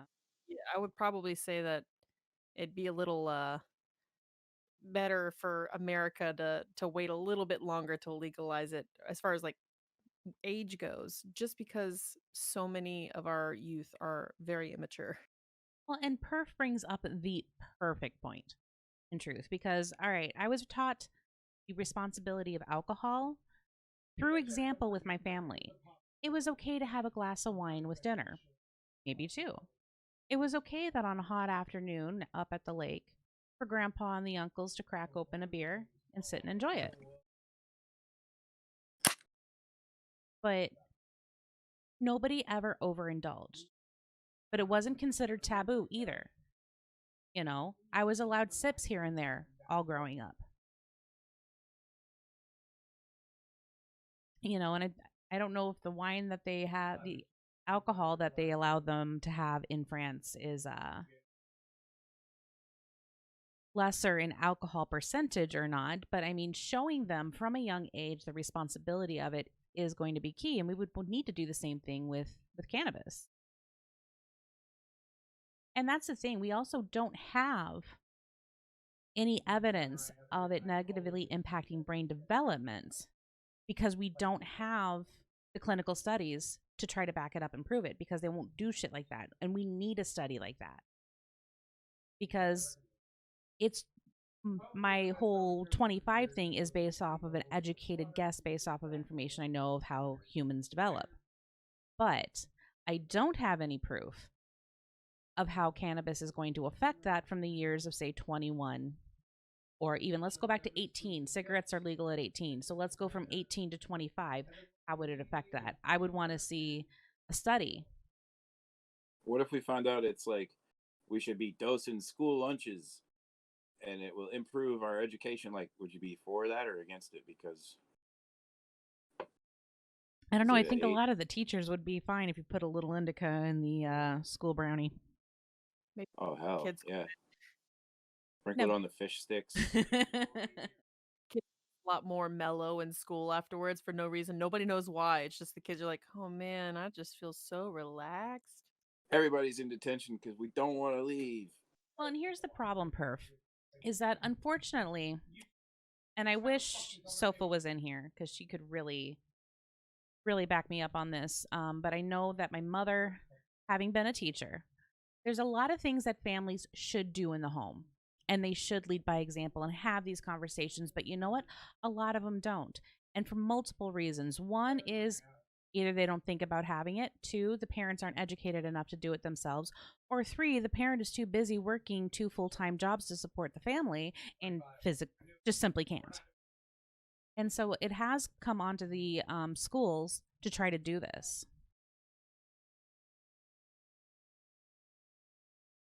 Like fluoride, that worked out well. I wouldn't exactly agree with doing it to the school lunches or anything, even if they deemed it safe, because food allergies are becoming more and more. And I do actually know a person who is allergic to weed because. Yeah, no, it's an extreme example, but it's just like, oh yeah, no, I figured it was a funny example. I'm thinking back to like the 1920s where, you could just get a tapeworm, put it in there. There's your diet pill. wait, really? Mm-hmm. Damn. Dude, back before there was the FDA or any kind of regulations, you could make a claim about any of the products that you had. You'd be putting carcinogens on your face for face lotion and powders. They advertised tapeworms as a weight loss product.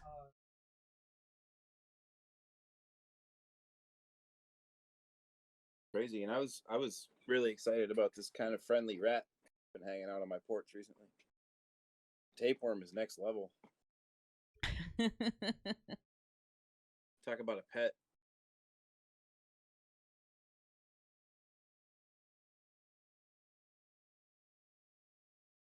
They really did that?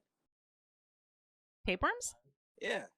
Fucking look it up here. I will. I mean, I will. Go, wow. Go Google it. Okay, I'll be right back. I kid you not. I'm an armchair history. I love watching documentaries while I work. Hold on. I'm a little bit behind on my chat, so I do apologize. I know I've been missing some things, guys. I'm not ignoring you on purpose. I promise. This is just a topic that I'm very passionate about.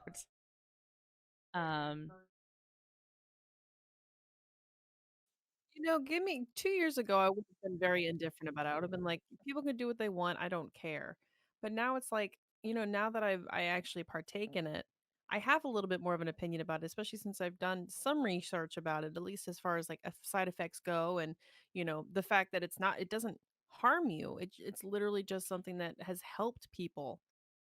Um, and there's so many people that still have this negative stigmatism about it. So stigmatism, stigma with it.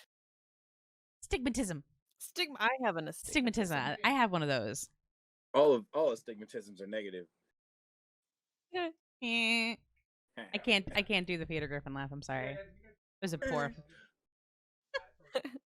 It was a Yeah. poor attempt, but So yeah, the second result, yeah, eating tapeworms for weight loss is risky and illegal. Well, no shit. well, yeah, it is. But it used to be a thing back in like the 1920s. Right. No, yeah, yeah. I believe you now. That seems so crazy. I Cool, though. know. But that just shows how having no regulation over products that you put on or in your body can have terrible effects up to and including death. Which is why And this not is regulate. Go ahead. Sorry. No, go ahead. I think you're going to say what I was. No, I was actually going to say something real stupid. You're going to be so disappointed. I was going to say you cannot regulate a tapeworm. Oh. Hey, Yeah. still good enough.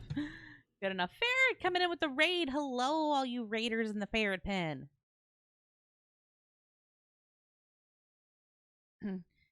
Destiny, thank you for giving a shout out to Ferret RP. Ferret RP is one of the founders of that ferret pen community you guys are part of now. He's been doing a lot of World of Warcraft Classic, and I can't even fucking talk. Maybe I do need to get high. I swear to God. Get on that.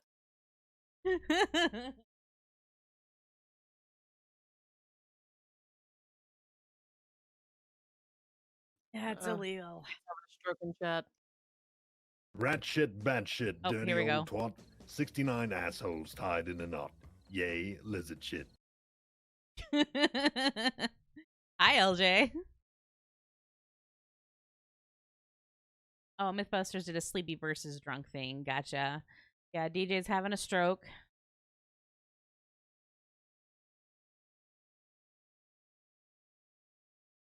And that's the thing, is that there's way too many fucking politics involved in all this. We need to be looking at countries that have it effectively managed and under control. The biggest thing is the whole racism thing all behind it too.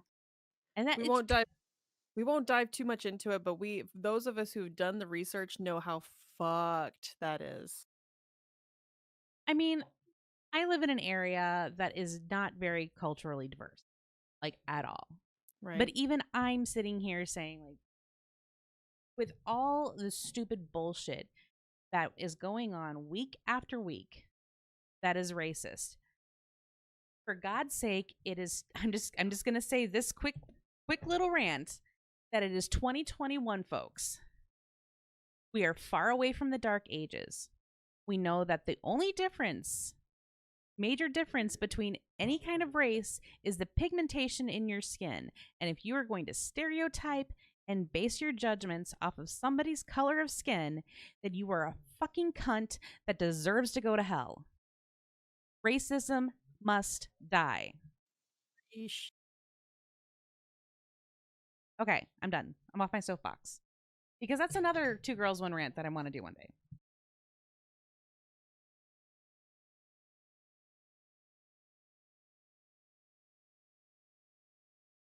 Anyway, back to the fun topic of weed. Damn, shit got real. I don't get like that very often, but if I've got a strong opinion, I'm going to tell you my strong opinion. Oh, that's good. I mean, it's very valid. It's a very good opinion. Well, in my opinion. In my opinion, your opinion's very nice. Well, I appreciate your opinion. My opinion, you. your opinion is also great, Thank you. and I don't I think also dislike racism. yes. Ooh, All right. these white All men are right. dangerous. Pocahontas quote. Yeah, but you're not wrong. Yeah, I know. So when you guys partake, either whether you smoke it, whether you ingest it, uh, what are some of like for those who don't who have never had it? How would you describe a good high? Not like over high or under, just like right at the right amount. What is your experience with it? How do you feel to kind of give people an education on what it feels like to actually be high? I'm gonna let FRD take this first. All right. Well, I mean, really, it's kind of hard to describe actually. At this point in my life, I mean, like I said, I'll be 41 next month, and I don't know. Let's call it 20 years, right? That I've used cannabis. Um, I guess I like to just feel the little. I like to feel kind of stupid behind my eyes, if that makes sense. Not all the way into my brain, but just behind my eyes. I feel a little bit dumb. Hmm. And usually I breathe a little bit slower. I notice more details about things because my brain slows down, and it's like, oh, everything isn't actually moving at the speed of light. It just seems that way because your brain is a little weird. So that's what it does for me. It slows me down, helps me think critically, I think, and analyze topics. And I get hungry and usually pretty giggly still. So Yeah. for my were you still going? No, no, I'm done. Sorry. No, that's okay. I just wanted to I was gonna put in my little 2 cents. With edible, I do edibles because I've said that, but we were rated, so I just want to make sure that's stated. Um, when it's almost like time goes by super slow. Like I feel like my nights last longer. And that's also really good when I was working because it was like I was working 8 a.m. to 6 p.m., sometimes 8 p.m. So when I'd get home and I would eat dinner, I would want the night to last longer. And that was one way of like feeling like the night lasted longer, even though I had to go to bed within those 3 hours. But those 3 hours that after I had an edible, it lengthened. Like I felt like it lasted like 6 hours instead of the three. And then it's like, uh, yeah, you kind of feel a little bit loopy. Things are more entertaining. So like if you're watching TV, it's kind of funnier. It's I don't know, it's just really relaxing and enjoyable. Unless you ingest too much and then you probably think you're going to fly into the moon. Yeah. Whee! Yeah, my brother-in-law did that one time. He ate. I told him, I was like, "Hey, man, you only want to eat maybe a quarter of that fruit pastry bar thing that I gave you." He's like, "Ah, no, it's fine." And he wasn't even trying to be a tough guy. He was just like, "Ah, yeah, whatever. I've had these before." And yeah, about 3 hours later, he's laying on my couch. He's like, "What the hell did you do to me?" He had too much, man. For me, it's like I have had a time where it was too much. Like I don't feel like my mind got all that affected, but like my eyesight, my vision just was like almost like a fishbowl that's moving has moving water in it. I could not see. But like mentally I felt like I was in full capacity. Now the sweet spot was like, okay, I'm nice, I'm relaxed, I can focus, I can get shit done, but I don't feel like I'm having an out of body experience. So for me that was the sweet spot. Yeah, I don't want to feel like anything I'm about to do might be dangerous. Like I like to have good control over my faculties and functions. So yeah, too much for me is just way too much. I don't yeah. I really don't even consume that much anymore these days. Uh my consumption's gone way way way down. But still very nice, relaxing, um comforting, I guess you might say. It's 10 familiar and comforting. out of 10 would recommend. Yeah, yeah, I would smoke here again. But be with people that you now that be smart about it. So if you haven't done it yet and you're looking to get into it, make sure that you're around people that you trust. Do some research too first, Unless you you know. want to live like really dangerously, then you should get high around a whole bunch of people you do not trust. Okay, 10 out of 10 do not recommend, by the way. Mm. But no, to kind of recap for because I noticed that we've got some more people in here, but to kind of to recap real fast is, our whole stance on it is if you're going to use marijuana, use it safely. Using it recreational should not have a stigma on it. Just like people go and have several drinks to unwind at the end of a night, smoking recreationally for the same thing, I'm all for it. It's actually to me a ton safer.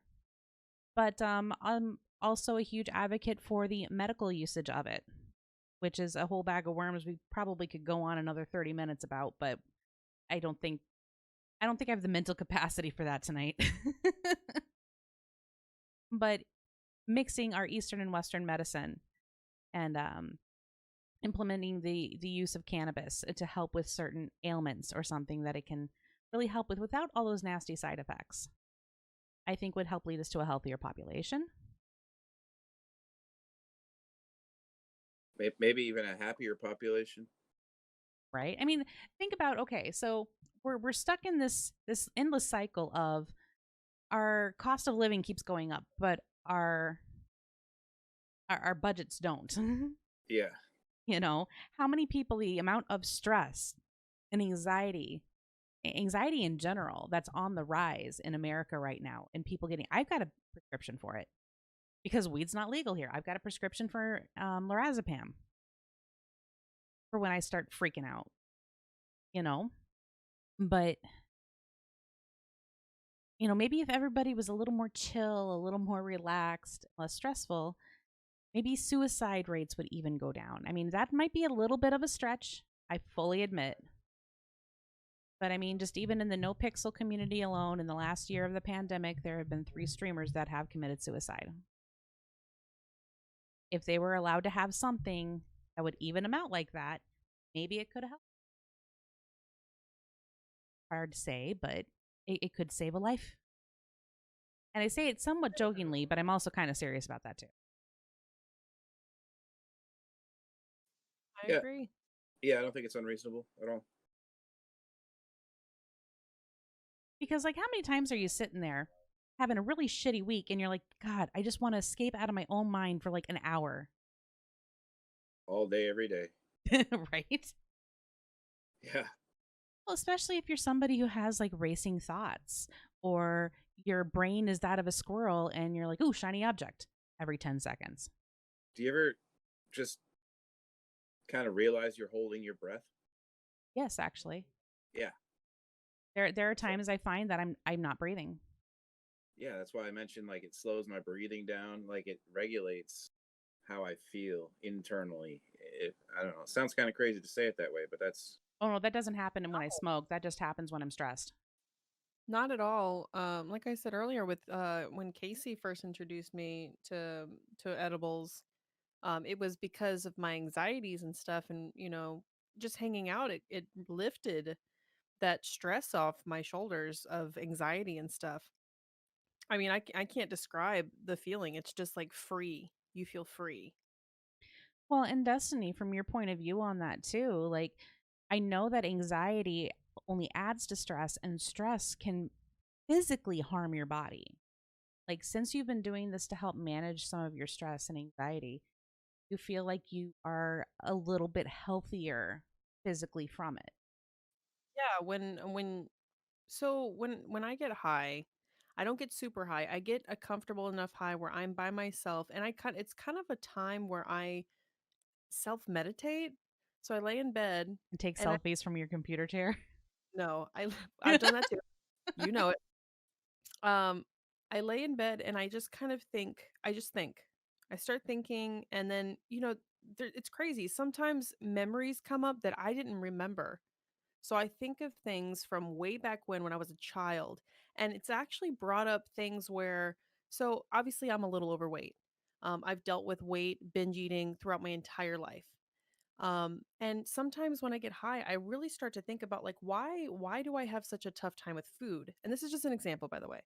But it helps me clear my mind, and it's almost like therapy. So I get in there and I'm like, when did it start? And then I find out, I'm like, oh yeah, that thing did happen, and that's when it started. So then I start thinking about this. I'm like, you know what? I'm so relaxed about it that I just start to understand why I do what I do, and it's like a little therapy session. So Little it can be really healthy for self-exploring. somebody, right? It can be really healthy for somebody who's like struggling to be comfortable in their skin, I guess. I think that's an excellent because there is scientific proof that it does help with. I do have PTSD, very traumatic incident in 2006, which we, but it's also, it's why I've got fibromyalgia. But there's also a period of about 3 years of memory that I'm missing. And like, I physically can't, because you guys have seen Carthen come around lately.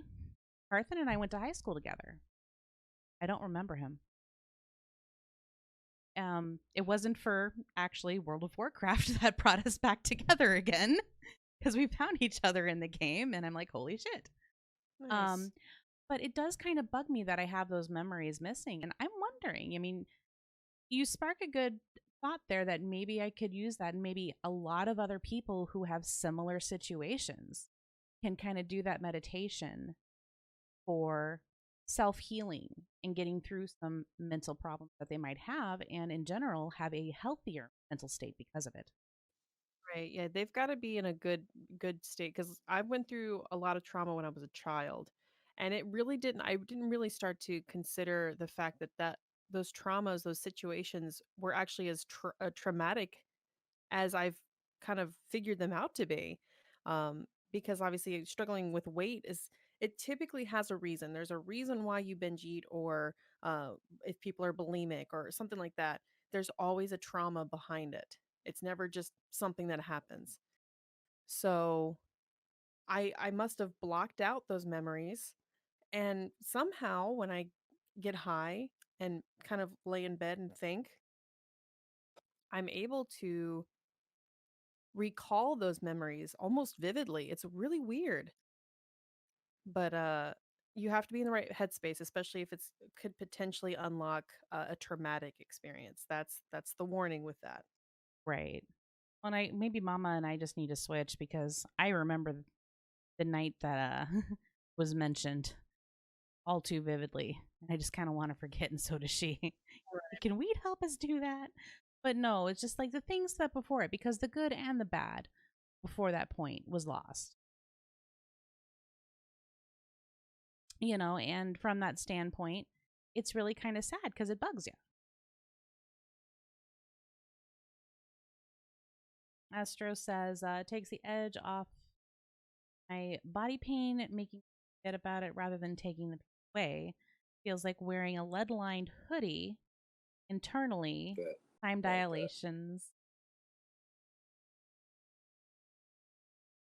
social anxiety is a double edged sword, as can make you more talkative, as well as paranoid.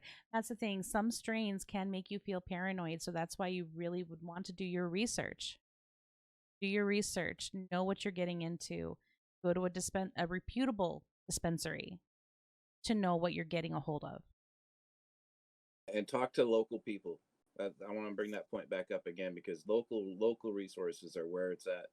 It's a grassroots type of a situation, and it doesn't travel too far. So, yeah, talk to people locally and find out what their experiences are. That's my best advice. And A I lot of think, people that use it for pains and joints, arthritis.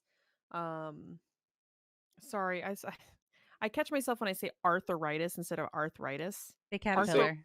you say it like Wilfred Brimley. Arthritis. I got diabetes. Got the diabetes, the arthritis. But people have those aches and pains. I mean, I just got in a car accident a month ago. About a And month now. honestly, I haven't had many edibles because I've been through a very financially troublesome incident. But I did get some today to try and hope that my neck pain kind of subsides a little bit because it's been pretty bad. But people use it for pain. That's the biggest thing they use it for is pain. It's not even just recreational most of the time. It's people have pain. Well, yeah, and especially with people with arthritis and fibromyalgia, that's a lifelong thing that they have to deal with. Now, I know with arthritis there are treatments out there and everything. However, from the run of the mill regular arthritis to the autoimmune disorders, they don't really dish out pain medication for it unless in extreme cases. And now that they've been cutting down on the amount of narcotics that can get prescribed, it's even harder for those patients. I know that as a patient with fibromyalgia, where it can be disabling, you're not allowed pain medications at all. I think the most you're allowed is tramadol. And even then, not for very. Something like marijuana, have a little piece of an edible at night to take pain away so that you don't wake up with your hands curled into a fist. You know, would be a dream for somebody like me. And I know that my condition isn't nearly even as bad as a lot of the conditions that are out there for it. But not even just arthritis and that. What if somebody's just got a super bad knee, but they're on a 2-year wait list for a knee replacement? What are they going to do? Wait and hate life, probably.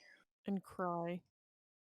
Okay, so Mama That's what I Dingo says that she's lived with pain, hip pain, since she was in her 20s. I remember Mama mentioning that she had onset of some arthritis in her early 20s. You know, knowing what you do today, Mama, would you consider, if you were to take it as a medication, and in this case, the kind that you would need would be for nighttime, would you consider taking something like that in the evenings to help you with your pain, to help get you through your days better?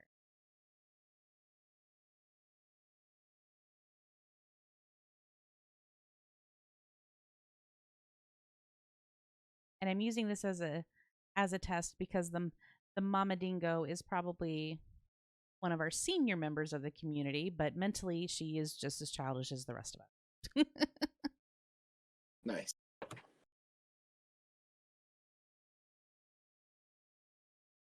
And if I actually say her name, I will be dead by the morning.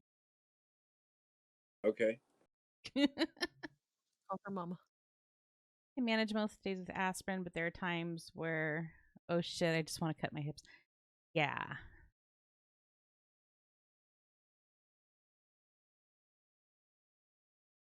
And see, when there are these pain alternatives, I know that Illinois is recreational now, but they did do medical first. And one of the rules is in any cases where you could be prescribed an opioid, you could have that given to you as a prescription for marijuana instead. Just to show kind of how hand in hand pain relief and marijuana can go together. But then you get into the stipulations about job and all this other stuff. You tried willingly? See, there you go. Somebody who was born even in an age where it was even more looked down upon than it is today. But that's also because we educate each other on it. So that's another thing, though, too. Something that I recently learned about is that you can be denied a FFA form, like I think, was it federal firearms acquisition? Like you can't buy a gun or anything like that if you're a medical marijuana patient. As far as I know, that's what I was told. I haven't tried it myself, but I don't know how I feel about that. Because up here in northern Wisconsin, farming, the deer hunting season is huge. And it's not for sport, it's for food. and population control too. Well, yeah, because I mean, they ran out all of the wolves basically. Although a wolf population has popped back up, but that's a tiny percentage of the deer population that they actually get to. So, I mean, hitting deer with vehicles is, I mean, you probably get the same thing where you live. Yeah, deer and moose. Moose, I have to go a little further more north for, but there are some moose up there. But the deer, especially. Well, you're located further north. Yeah, you're definitely getting moose up there. Yeah, definitely. I mean, it's a huge concern on the highway up here. I mean, you're not doing well if you go under the legs of a moose. Yeah, MythBusters did a moose versus car episode. It was kind of funny. We get possums. Nice. They're cool. They eat ticks. Get rid of that nasty Anyways. Lyme disease. But yeah, That's right. I don't know how well that would go up here for licensing when deer season comes around, because you do have people who rely on that hunting season to feed their family over the winter. You know, I think it's really bullshit if you ask me. I mean, what the fuck? You can tell me I can't buy a firearm because I'm a medical marijuana patient, but if I'm not, I could just buy all the guns I want and then stop off and get, a handle of Captain and go out in the woods. Like, yeah. I don't get it. I it comes down to that multifaceted issue again between not enough education and evidence with clinical trials and big pharma and old myths. It's like they're trying to corner a segment of the population. Well, all right, we're losing this battle, but we'll get these fuckers one way or the other. We'll take their guns. That'll scare them into not using the marijuana. I can't facepalm hard enough at that. I really can't. It's crazy. It is. Um so I think that just about wraps up our show, but one thing that I believe you said, EffArDee, was, well, what can we do about this? Well, I think I want to end the show tonight by just saying this: education, education, education.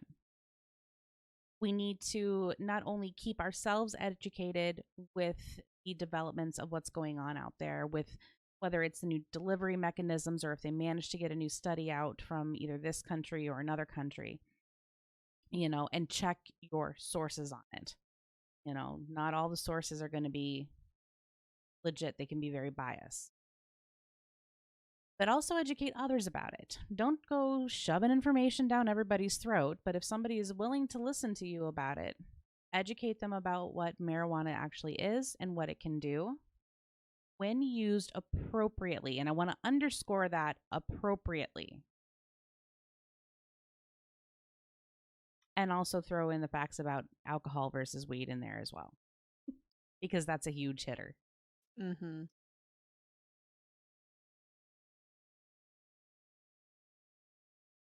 Yeah, I agree with you. I think education is probably going to be the key to enlightening people. I mean, it usually is, right? But I mean, people they got their heels dug in, and I mean, it's going to be generational. I think more time that passes, it's going to probably start to peter out the prohibition of it and everything.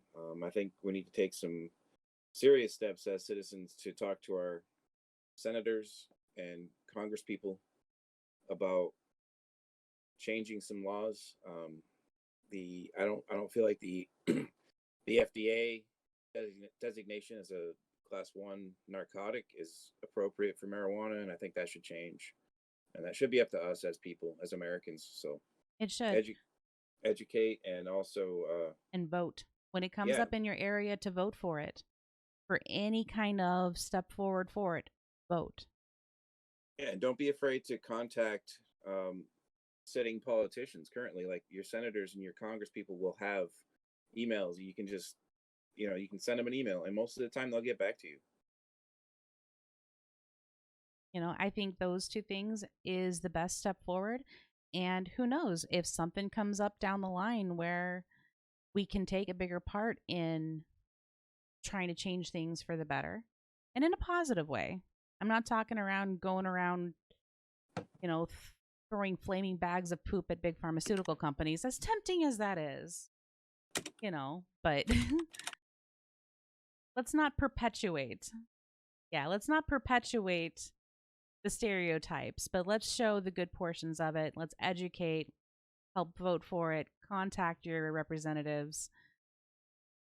And like, yeah, an EffArDee, don't give up on it. I mean, just don't. Yeah, you lost once. Try again. Wisconsin's tried several times now, and it Keep keeps trying. getting shut down. Like, we're surrounded by legalized states. But I still have hope that because other states are getting on board, that soon Wisconsin will have it, and at least for medicinal at first. Something that would be a step forward.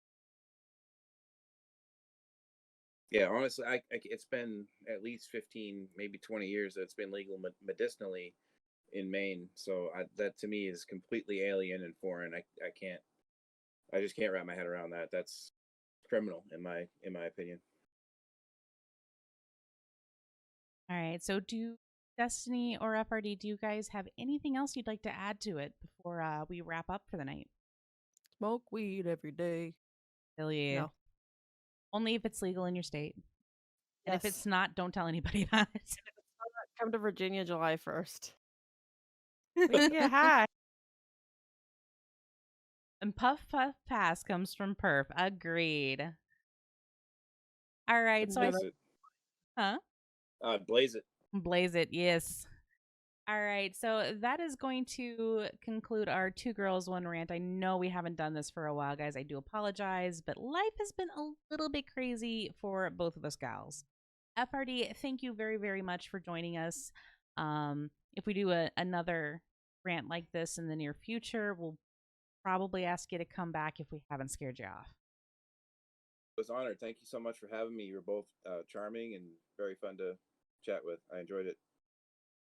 And your chat's great too. They're friggin' awesome. Loved it. They were the hot takes were off the hook. Except for that LJ guy. Yeah. Fuck Great. him. No, I'm with you, LJ. I got you, man. Thank you again. Of course. Thank you.